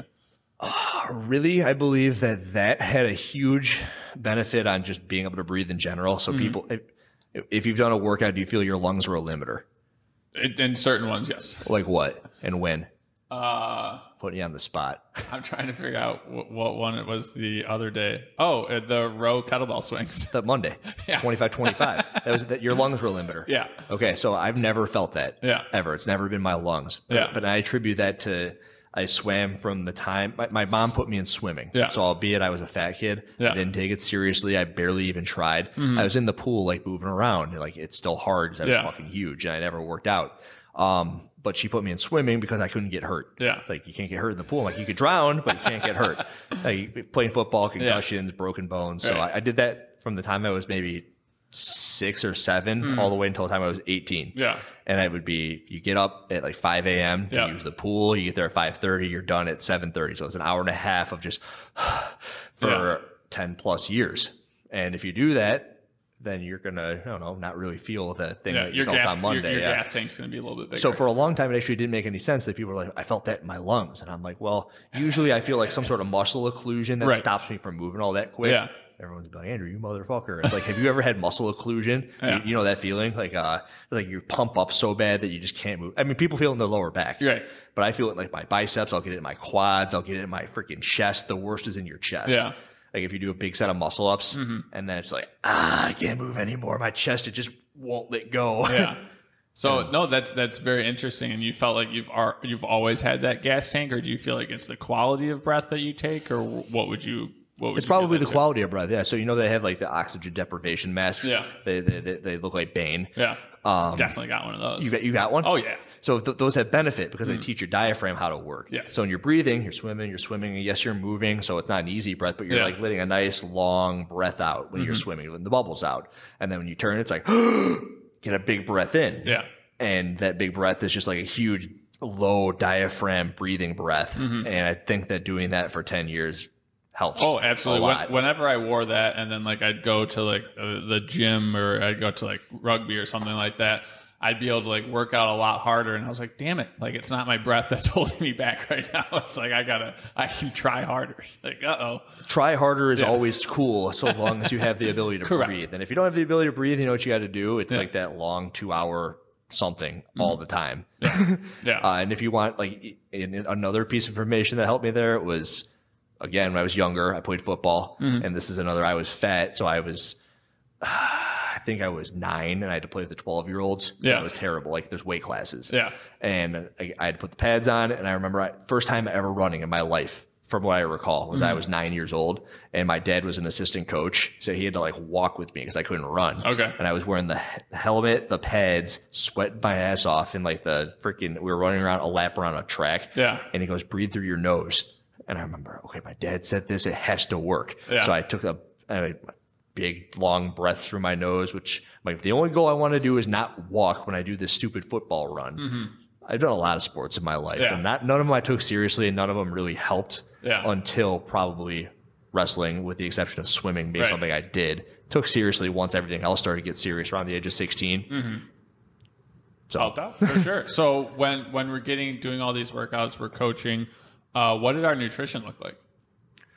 So right around 15, so 16, I qualified for regionals. Okay. And right around then, I got a supplement sponsor, but it wasn't so much a supplement sponsor. Oh, I did. UR. Yeah. So UR would give me like the protein and all that, but my food sponsor was Cinderella Paleo. Okay, yeah. You know Bernie. them? Yeah. Bernie's the man. Yeah. But he doesn't do that anymore, and it's sad because his food is awesome. Yeah. But I remember, and this is a wrestling. His restaurant's actually like 3 minutes away from me. So Is it good? Have you been? Yeah, it's very tasty. I'll have to go there. I haven't been there, but his food is awesome. Yeah.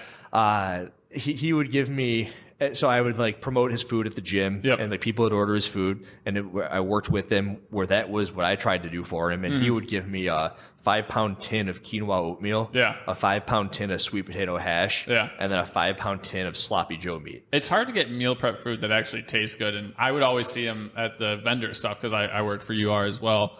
And like his food, it always was very tasty. It was always good, yes. Yeah. So when you mix the sweet potato hash with sloppy Joe, it was awesome. Yeah. And I would put that like green Tabasco you pointed out earlier on it. Yeah, I've had that stuff forever. But it was just so freaking good. Yeah. That was when I probably got my leanest as far as like CrossFit is concerned, is when I was eating just that. Yeah. Because I would have the quinoa oatmeal for, I don't know, usually breakfast. I ate breakfast then. Yeah. I go through waves of not eating breakfast and trying to eat it. But I would have that for lunch and dinner, and like the girlfriends I had at that time were like, this is all you eat, and I go, yeah, because I'm going in, like it's 2016, and then I made like regionals at that time, so there was a huge benefit that I saw with that sort of diet. So getting to regionals, open is in effect. Do you remember the workouts to get you in, or okay, you go through those. I'm gonna go get my water. I can hear you though. Okay.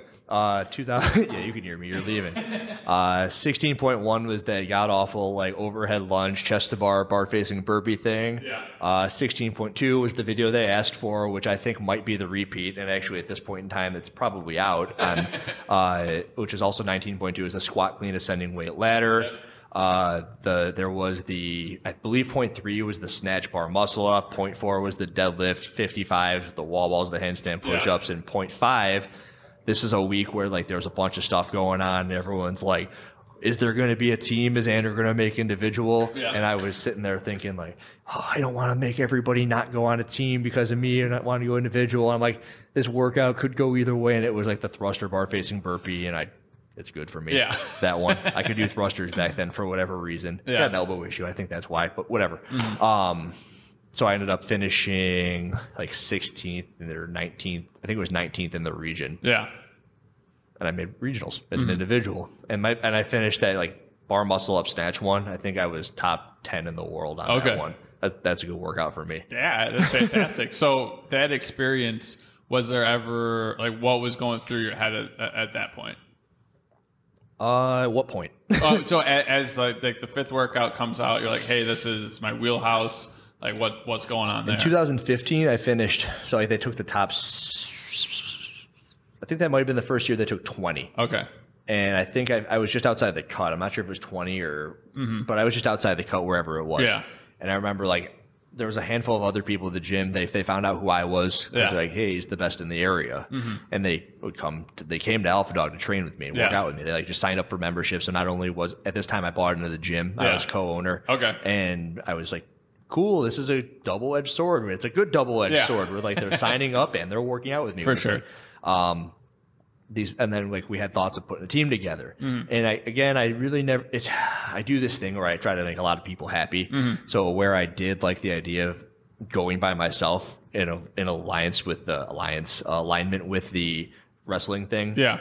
The team thing wasn't a bad idea. Yeah. But I would see the similar pitfalls of people like skirting the lines, getting away. There was one person or two people in particular who were just kind of not. They were very much like the other people, like go party, go drink, go do a bunch of degenerate shit. Yeah. And I'm over here like 9 p.m. at night doing assault bike workouts because I want to be the best I can. Right. And I'm eating freaking this food and that's it. Like, I'm only eating sweet potatoes. That's all I've had for fucking 4 months. Yeah. Well, and then I see you eating like chocolate cake before a workout, motherfucker. Yeah. Come on. Well, and I think it's tough because if you look at like professional athletes and if so on and so forth, they can get away with that stuff. Like because I can get away with that stuff, but I didn't. I don't want to. Well, but as far as like fitness is a little bit different than like athleticism and things of that nature. If your body cannot perform or hit a certain threshold or whatever it is, you can't really make up with that by effort. Like you said, your body is just going to say no mas. Like it's done. Like Michael Jordan going through when he had a fever or whatever it is. If he goes to do a certain workout, like your body is only going to be able to take so much. So I think we see as an example is like, oh yeah, I'm just going to be able to push through. I'm this, I'm that. But I think as far as if fitness is your sport, you got to be physically prepared as best you can. The whole push through thing drives me insane because like you look at something like Matt Frazier and they don't understand how wide his base is. And I've done a little bit of due diligence here with you explaining my base. Yeah. It's like there's the swimming, there's the wrestling, there's the bodybuilding, there's all this thought and all this like I don't want to drink. I haven't done that since then. Yeah. Here's my base. So if I want to push, there's my peak. Right. And it's like if your base is here, there's your peak. And it's like you just have to get it bigger. Like how big can you get? How much stuff can you do? And it's not so much like that you did it when you were younger. Just start now and start building the base. It's like, what does that look like? Do some fucking strict pull-ups, all right? Like that sort of thing. Right. No, for sure. So we make it to regionals. How much training do you have left? Does your training change at all? Like how do you prep for that? Well, so before that, I mean, we were talking about the team thing. Yeah. So, I mean, I've tried to make a lot of people happy, and I was like, all right, let's do the team thing. But then so you qualified for regionals? I did qualify individual. Yeah, the team was like we qualified, but there was that like little knife in my back from wrestling, and I was like, you know what, guys, sorry. I know you guys were all excited. We did qualify as a team. Yeah. There were 6 at that time. I'm like, all right, 5 guys, 2, 3 girls, 2 guys. I'm like, I'm going by myself. Yeah. Coincidentally, it was also a good thing that one of the other girls, Natalie Sutter, heading, she qualified as an individual as well. So we went together. Nice. And we would train together, and it made it a little bit easier than me just saying "fuck you" to 5 other people. Yeah. Which they didn't take that way. Maybe 1 or 2 of them did. Well, and with that, I think you have to see like, yes, it'd be cool to go as a team, like as an experience. But if it's not like if everyone probably knew you got to go to how win. It was gonna, If you're not going to win, it drives me insane. And that's what happened in 2017. We had a team, but we didn't go to win. Yeah. And I said I would never fucking do it again. And then we went as a team in 2018. But when we went as a team in 2018, it's because there was only 4 people allowed on the team. Gotcha. All right, so that they went from 6 to 4. And the 4 people I knew, it was myself, it was a guy named Seth, who was a monster. He is a monster. Yeah. He came out of nowhere and just like finished top freaking 50 in the region. Yeah. And he was my teammate.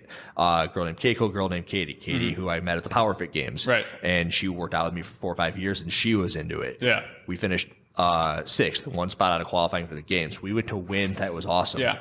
Yeah. What was your individual experience like?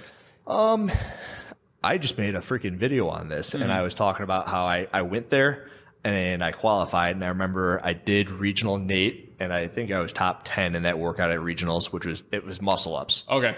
And was that the muscle ups? And well, the first workout was snatches. Okay. And I remember I got through the Froning did the workout, like they released it. It was like 10, 8, 6, 4, 2 of snatches at 185, 205, 225, 245, and 265, right?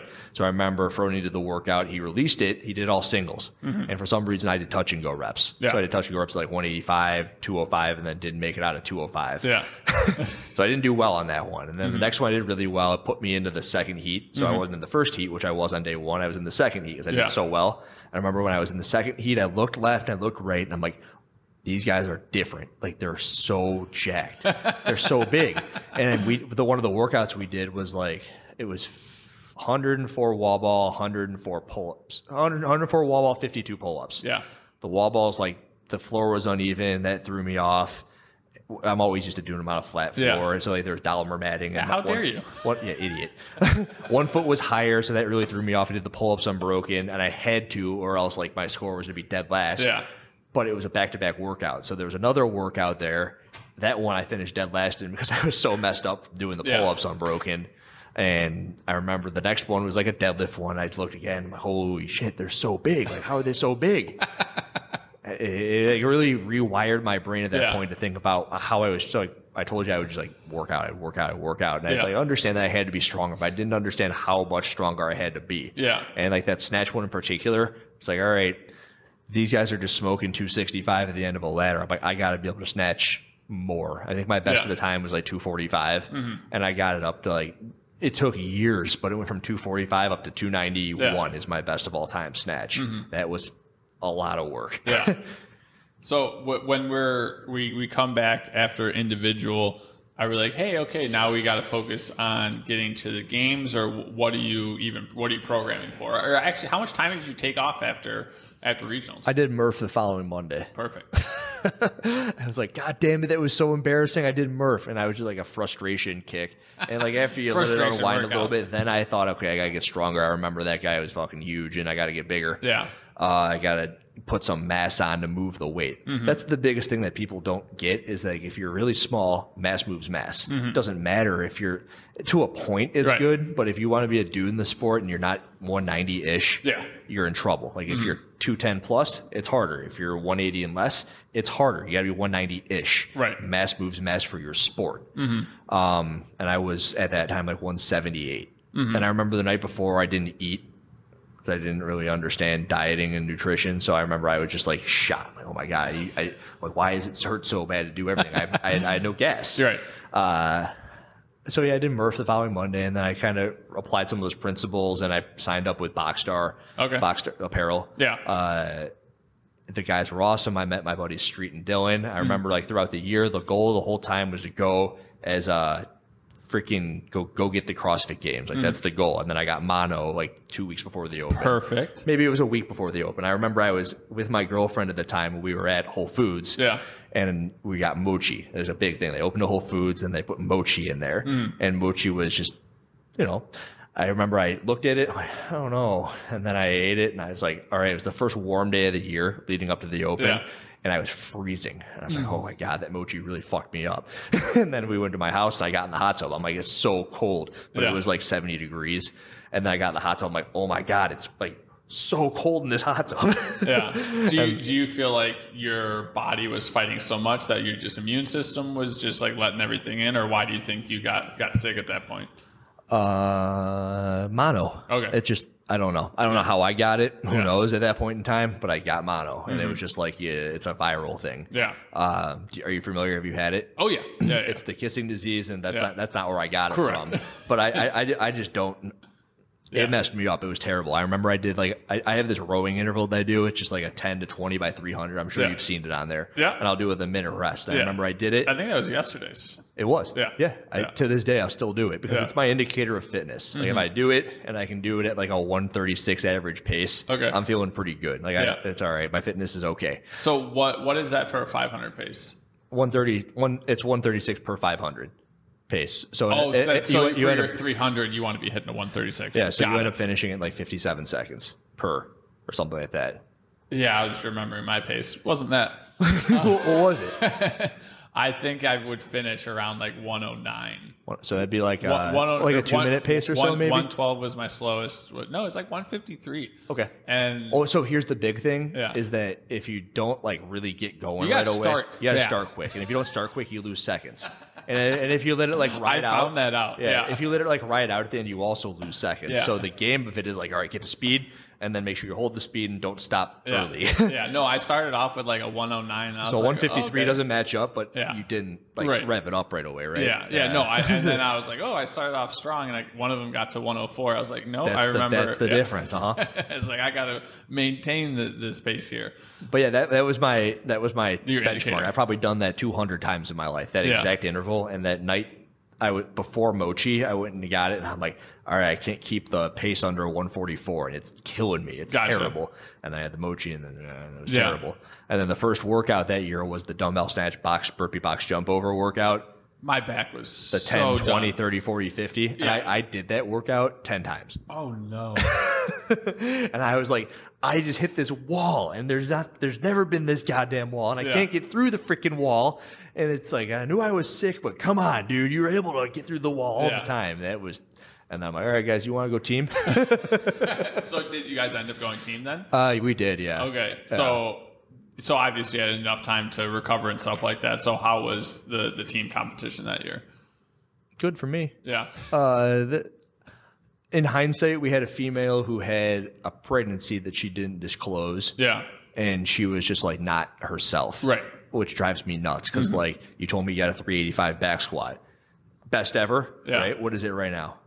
Oh, right now I would say maybe 215. If I had watched maybe 315. 215. 215. Like we're warming up. Your best back squat? Oh, no. My best one was 385. And your best back squat right now would be maybe 215. 215? Yeah. Down 170 pounds?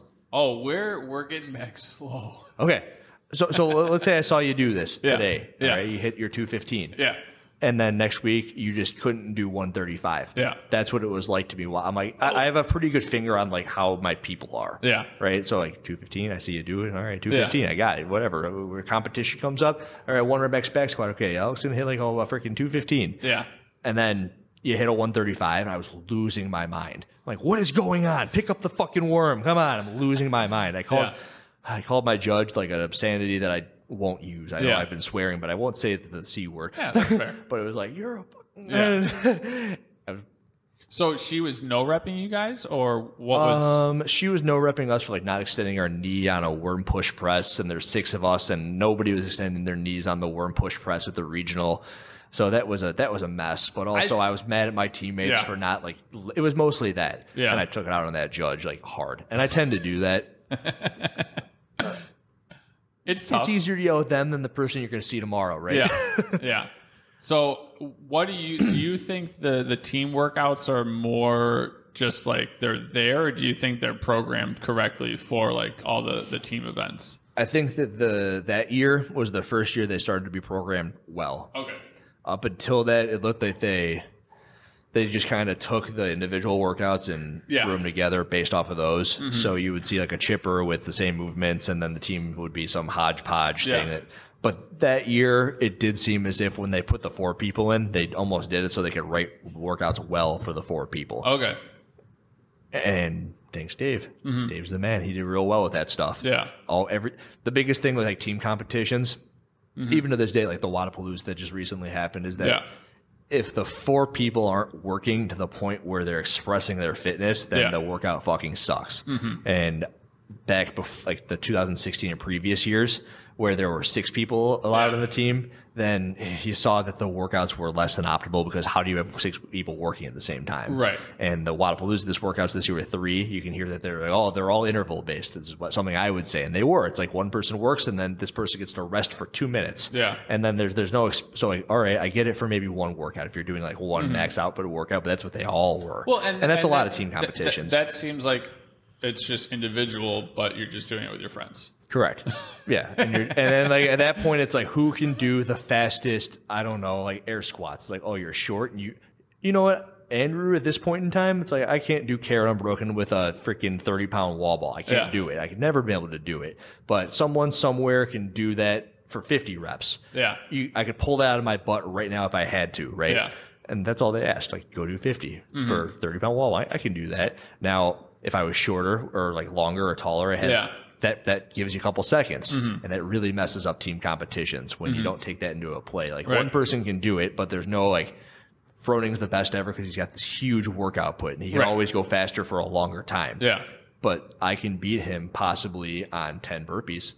Right. No, absolutely. And just like fastest in the world, there's a guy that plays rugby, Carlin Isles. Like he would beat Usain Bolt in the 40. That's not what you're running, though. Correct. Yeah, exactly. Yeah. So for one event, because it's CrossFit, and it's Right. constantly varying. There's all these different time domains. Yeah. But Yeah. figure it out, guys. So what does a well-rounded team competition look like to you? That's a good question, because that's not something I've really thought about. I suppose that over the course of a couple of events, like anywhere from 4 to 7, maybe Yeah. more if you're at the CrossFit Games, Yeah. you need to see that they're strong. You need to see that they can perform for a long time. You need to see that a team event. Yeah. You got to see that they can work together. You got to see that they have like gymnastics ability. It can be either like expression of volume, or it can be expression of high levels of gymnastics ability. You'll always like level this speak up that I'm having with their ability to sync it with one another.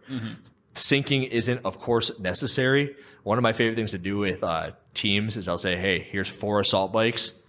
So you'll do 4 assault bikes, and you'll do like 20 calories for the guys and 15 for the girls. So it takes about the same amount of time. Right. Go do a round of Cindy, meet up on the assault bikes, and then you just go back and forth. So you're like getting a little bit of a flow about it, where you got to make sure they can all do Cindy at the same pace, and then they can all 5, 10, 15, right? 5 pull-ups, 10 push-ups, and 15 air squats. Yeah. They do it over there. Takes about a minute. Come on back. They go back and forth. You can only start the bike once everyone's done with Cindy. Yeah. So you're showing, one, that they're all equally proficient in the body weight movements, but they can also power the assault bike the same amount. So like one guy can't just be dogging it on the assault bike. And at these competitions, you see that there's always an opportunity for someone to dog it somewhere. Yeah. So like, let's say this person is someone who can snatch 335, has a 450-pound clean and jerk, and there are those people, but they can't do Cindy. Right. Maybe they can do a round or 2 of it, Yeah. but if you have to go back and forth and keep on doing it, now this guy should also likely be able to power the assault bike, and he can. But over the course of a team competition, you want to see if they can flow back and forth. And that would just be like a good example of a well-structured back and forth. It's still team-ridden, but not synchronized team workout. Yeah. So it's the same fitness ability as someone that they would go individual, but the only change is you need to work well as a team.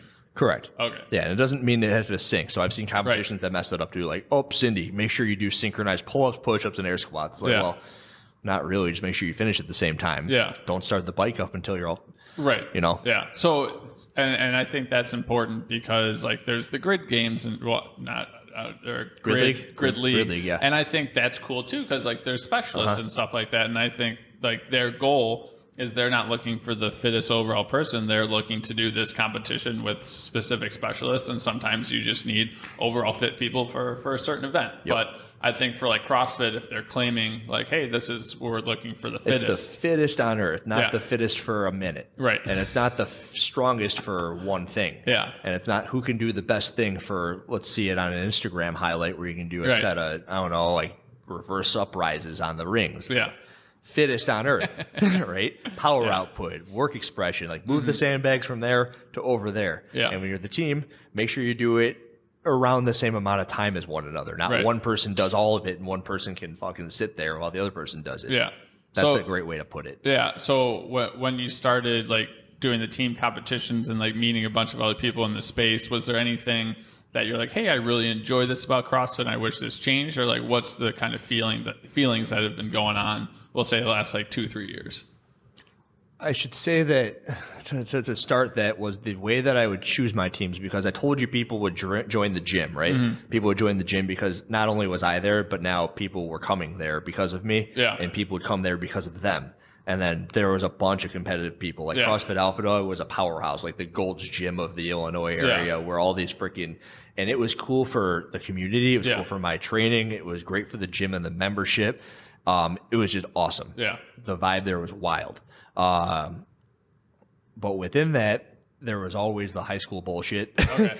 Or like, hey, or who's going to be on the open team? Blah, blah, blah. So I used the open as the, all right, guys, every year it's been the best test ever. And especially towards the top end, everyone holds themselves to a standard. So wherever you finish in the open, we're taking the top 2 guys, top 2 girls. So if I finish as the gym owner and this guy you're talking to on this podcast who says all this shit, if I finish 51st and the other 2 guys are 50th and 49th, I'm out. Okay. And I'm completely okay with it. Yeah.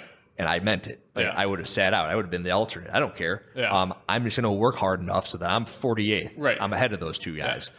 That wasn't okay with everybody. So did they say why that wasn't okay? Like what? Because there's so many guys, and I mean, you should just give us a chance, Andrew. Just give us a chance. What is it? Just give us a chance. That's Jim Carrey and whatever the hell that is.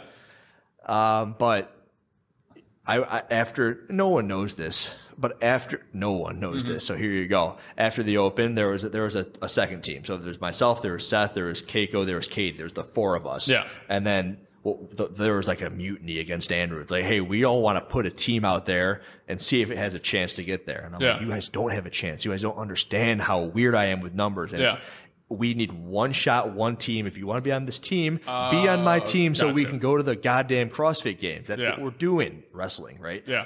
We're here to win. Yeah. If you're not here to win, you're not here to make it. Like, that's not the victory, guys. The victory is there. Let's do it. Right. Be part of it. So Part of the shit, part of the crew. They were splitting the votes. So I sat everybody down. I'm like, this is one team. Yeah. And after I was like, I took everyone else's top scores in the gym. And I think that year we finished as a team in the Open, like 6th in the world as a team. This is a big thing at the time too.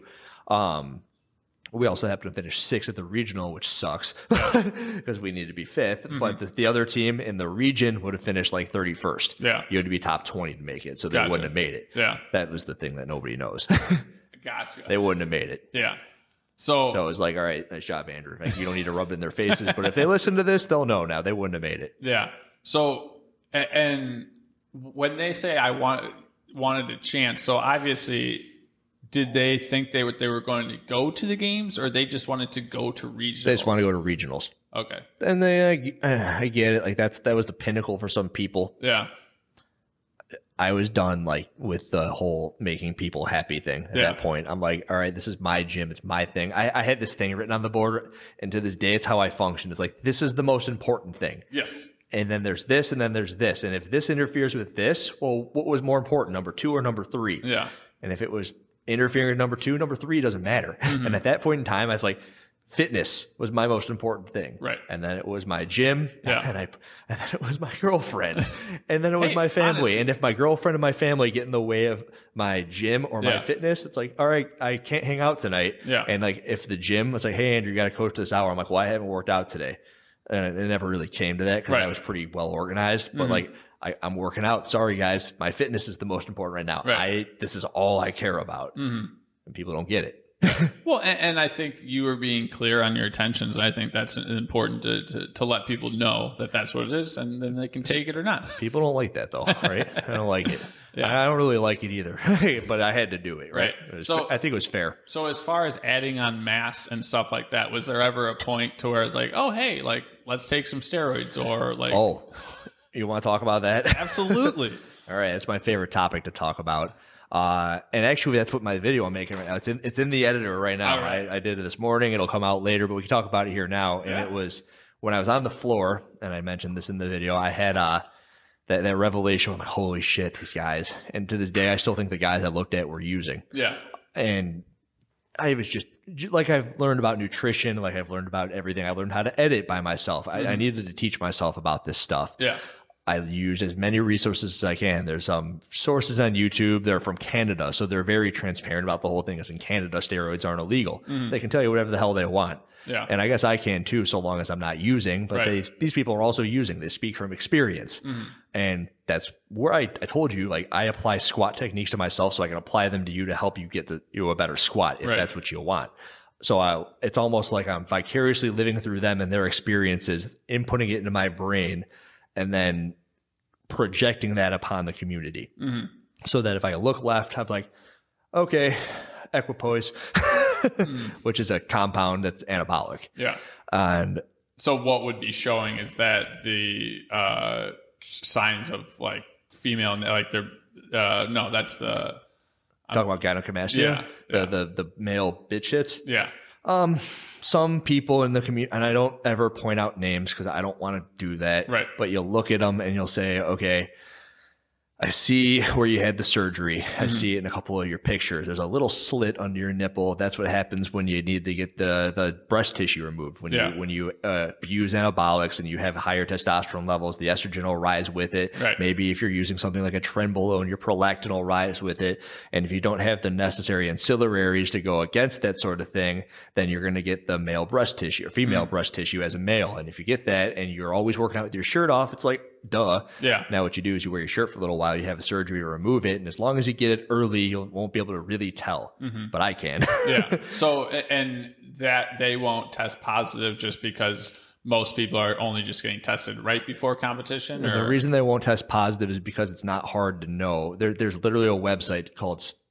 You want me to say the website? Yeah, that's fine. Am I giving people like information here? Hey, if go to steroid.com. If they're going to take steroids or do that stuff, they're going to do it anyways. Go to steroid.com and there's a little tab that says steroid detection times. Okay. And there's one where there's a person, there's people who get caught taking things and it's ridiculous for me that they get caught. Okay. Because it'll say like, there's a drug called Anavar. Okay. It's an oral steroid. It's got a half-life of 8 hours. Are you familiar with half-lives? Yeah. 8 hours. It's short. It's short, right? So you know how long it takes for something to get out of your system entirely, undetectable?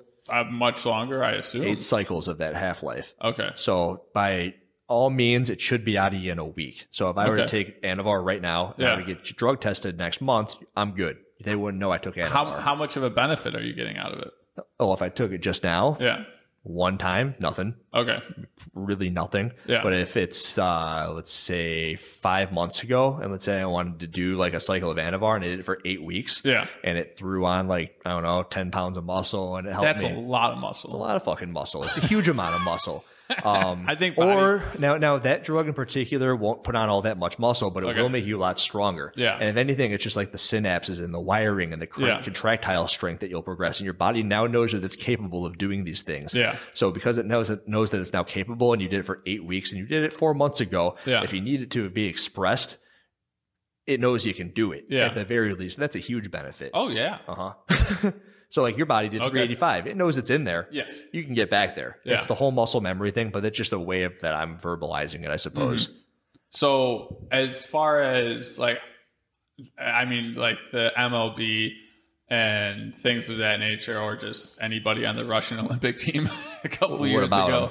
Well, just as far as like the taking drugs and stuff like that, do you think that everyone's on it? Do you think it's people that are just trying to like to skip certain steps? What are your thoughts on that?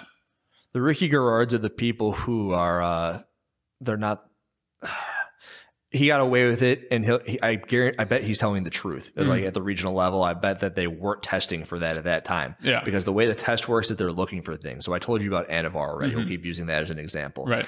It's been a lot around since like the 50s, 1950s. Yeah. They know that people use it because it works. Yeah. And they know how to look for it when it's like filtered through your kidneys and then you pee it out. Yeah. So they can look for the metabolites of that. Okay. So when you take the pee test, it's like, oh, there it is. There are things out there that aren't able to be tested like that. So if you and I sat here and created something right now, there's no way that they can find it. Yeah. That is, if we were chemists and we knew how that crap worked, which we don't. Right. I don't think you do. Nope, no, not even close. So like that's the case with him, like a Rad 140. That was a new age drug. Yeah. Maybe it's possible, and it probably is possible, that in 2017 at the regional level, it's not something that when he was drug tested, they were looking for it. Gotcha. But at the games time, it's possible they caught wind of the drug and it was part of their new like drug protocol. Okay. It was put in there. They're looking for Rad 140 and he popped. But who's for him to say that he can't take it at the regional level if he passed the drug test? Right. And someone gave it to him and said it's all good. Yeah. He's just going to keep taking it. Right. Yeah. Fast forward and like, everybody got fucking popped for Rad 140 and for MK677 and all those compounds. Those aren't steroids. Those are SARMs and they're GW antagonists or some beta antagonists, but they're getting popped for those things because now they're looking for them. Yeah. So do you think there is a place for it? And if in the sport? Yeah. No. So then what do you think? Because obviously well, here's the thing is it's like, and I don't want to like say that I think everyone's on it because I don't think everyone's at like someone I can say that for sure I don't think is on is the Justin Medeiros. Okay. When he won. Yeah. So I don't think that you needed to win. So, yes, that was my question. Like, so in that space, And but do you have to be just a physical specimen? Is it a certain training? Is it a certain appetite? Like, I recently put out a video called like why you suck at CrossFit 7 things, and like the number one thing was like your genetics suck. So Justin Medeiros, in my opinion, I think he was born, he has the base, he expresses the fact that he can win. Yeah. And I believe that if he took something, you can see, and here's the big thing, you can see his upbringing. You see where he was here, and here. Yeah. Okay. And it makes very much a lot of sense that he is now where he is because of that. Right. And it's when you'll see people go this and then they're here. Right. And then all of a sudden they're there. It's like, how the fuck did you do that? There was no progression. There was no base building. You just happened to explode. It's just creatine, dude. And it's just creatine. And I've taken creatine since I was 16, but it worked at a certain point. I don't know. It just kicked in. Yeah. So it's not needed, but what it does and what a lot of people don't realize is that if Justin Medeiros' genetic potential was, let's say, 10th of the games, if he used, maybe it would allow him to win. Yeah. And if, let's say, Justin Medeiros' potential was on the brink of qualifying, like last chance qualifier last year, maybe it gets him into the top 15 of the games. It's about, you still have to work, but it does like bump up your ability to express your genetics. And it might, it does cut down the timetable in which that happens. Right. So if the second he comes off, a lot of the times you get worse than you were when you started. So let's say he was last chance qualifier contender, and then he expresses 15th. He'll probably not even be able to qualify for last chance qualifier anymore when he comes off. He just loses everything. It's the way it works. It's a feedback loop. You introduce something, it's like, oh, cool, this is great. And then it's like, how does the reverse feedback loop? It's like changes. Kick out. Yeah. I think there is some guy for like cross country skiing. I'm not going to say any names because there we go. We won't say names. People will be like, God fucking damn it, say the names. But that's how I feel when I would watch these things. He was a professional skier, the guy that was reporting on him. And he's like, yeah, this guy never had top 100 finishes. And now he just shows up randomly after pandemic and just hitting these massive numbers to qualify. And then in competition, like what happened there? Icarus is a very good example of what I talked about right there. Have you seen Icarus? Oh, yeah. So like in the first thing, he takes steroids, right? He takes it to get better, but he realizes he finished in the exact same spot. Which is what I think he was worse. But he did better. Oh, correct. He did better personally. Yeah. So he got better. Yeah, he took steroids. He got better. He had cycled his whole life, and he did 10% better, which is huge in the cycling world. Now, in cycling, everyone knows that everyone takes steroids. Yeah. It's not a fucking hidden fact that everyone does it at this point. If you think it is, it's like, stop watching and get out of here. I have a couple buddies that cycle, and just to be able to bicycle. Out, yeah. Because cycling is also a PED term. Yeah. They do both, actually. So they do both. Okay. Yes. But just to hold on to that threshold for the whole race is unbelievable. But if you have the giant base I talked about, you got it. Yeah. So if you see a bit of an increase, it's like, okay, but he saw a big increase. So he did get better. Yeah. But the whole field got better with him. So he finished at the exact same place. Yeah. And that's like the misinformation. It's like, I don't know why I didn't do better. I put all this work. I'm like, dude, you did way better. Yeah. But everyone's using, so everyone did better. Like, come on. Like, why don't people see the things that I see is so like when I talked about the fact that I can see the gynecomastia development on people and the surgery they had, I'm like, why don't people see the things that I see? And it's because I have put myself in the position to be knowledgeable on all this stuff. And people will look at me like I'm crazy. And I also feel like I'm killing people's dreams when I talk about certain things like this. And I don't like doing that. Yeah. But I also feel like I'm doing a disservice to people, not, if you want to know how to squat, I'll tell you how to squat. And I don't. So when you say killing people's dreams, is it people that's like, oh, I want to go to the games or I want to have these numbers? Like what are these people coming to you with? Stuff like that. And it's the presupposition that when I say those things, they have to do it. And my weird ability is to like look at somebody and tell them what they're capable of. Yeah. We had this conversation before we turned the camera on, which was people will want something from me. Yeah. But then they'll show up late to a session. Yeah. And those little things mean something to me when you say that you want something out of yourself. Yeah. And it doesn't sit well with me. And I also know that I can't give you what you want. Right. those people are also the same people who are like, they love CrossFit. I love that people love what they love. And I don't want to be the person to tell them Santa's not real. Yeah. Because like no one likes to tell, like you say that in front of a kid, and you know that feeling. It's like if you were to say Santa's not real and you turn and there's a kid sitting right there and you're like, oh shit. And it just like, there's a pit in your stomach. And that's what I get when I say this type of stuff to certain people, but they still do believe in Santa. Yeah. Right. And like, you understand there's an idea behind the Santa Claus. Like Santa's the guy who spreads joy at this time of year, and you're supposed to be giving, like give people some stuff. And like there's an idea like CrossFit like can bring you to a spot as long as you're doing about the right way. Like don't show up 2 minutes late to the training session. God damn it. Yeah. And those same people like don't expect steroids to be the only thing to get you there. Like you can get there. Right. You might not be able to get there because maybe you don't have this, that, or whatever. Like you have no intention of making the CrossFit Games, right? Correct. But you also know you can hit a 385 back squat. Like you want to get back there. There's stuff you got to do it. And like I would venture to say you could do 405 if you were willing to put yourself there. But when you do things like show up 2 minutes late, you're never going to get there. And don't expect me to say like steroids were the answer, because they're not the answer. They do help people do better. Yes. Stop taking the shortcut though. So when someone shows up to just the classic CrossFit gym, what are the usual goals and stuff that they have for you? Just general people? Yeah. Not this day and age, or every day, everything I've ever seen. We'll just go this day and age. Also, do you have a time? Do you have a hard out? 11 minutes. Okay, gotcha. So it's only 3. Yeah, we can get that. Just making sure. Yep. Your question was, what do I see from people this day and age? Yeah. I don't really see people wanting to go to the games anymore, which makes it really weird when I do these YouTube talks about how important the open is. Yeah. But I am very big on the progression of yourself. Yes. And I've always liked the fact that I told you I benched 300 when I was in high school. What's the next goal? 3 plates, 315. What's the next goal? I don't know, 365, then 405. That's all I had. And when you're in CrossFit, you have the open leaderboard. Yep. And when things aren't going well, it sucks. Like if all of a sudden I benched 300 and there was absolutely nothing that I did in the world, but all of a sudden it was 255. Yeah, it wouldn't feel very good. I feel bad for these people that doesn't feel good for. So when people come into the gym, I would always say things like, "There's this very cool thing. It's the open." I would always push the open. I had of my 160 members, I believe I had like 110 of them sign up for it because I was so strongly pushing it, and I thought that it was the answer to the fitness issue. Like. You see, you're here, you put yourself out there, and how do you get better? You do the whole year right, and you should see a positive increase in it. So the answer to your question was, what do I tell people? I tell people just to like stick to the process and like get better every day. And if you're not squatting to depth, how do you get there? The same way you get better at the middle splits. You stretch, you do a little bit at a time. Yeah. Everyone knows how to get better at the splits, right? It's like you sit there, you get a little inch better. Same thing with like adding weight to the squat or getting deeper on the squat, like work a half inch at a time. Don't worry about getting to depth, right? But progress yourself bit by bit is what I tell most people. Yeah. Like, I don't care if you don't look like me. Yeah. I had this conversation with someone the other day. They were doing back squats.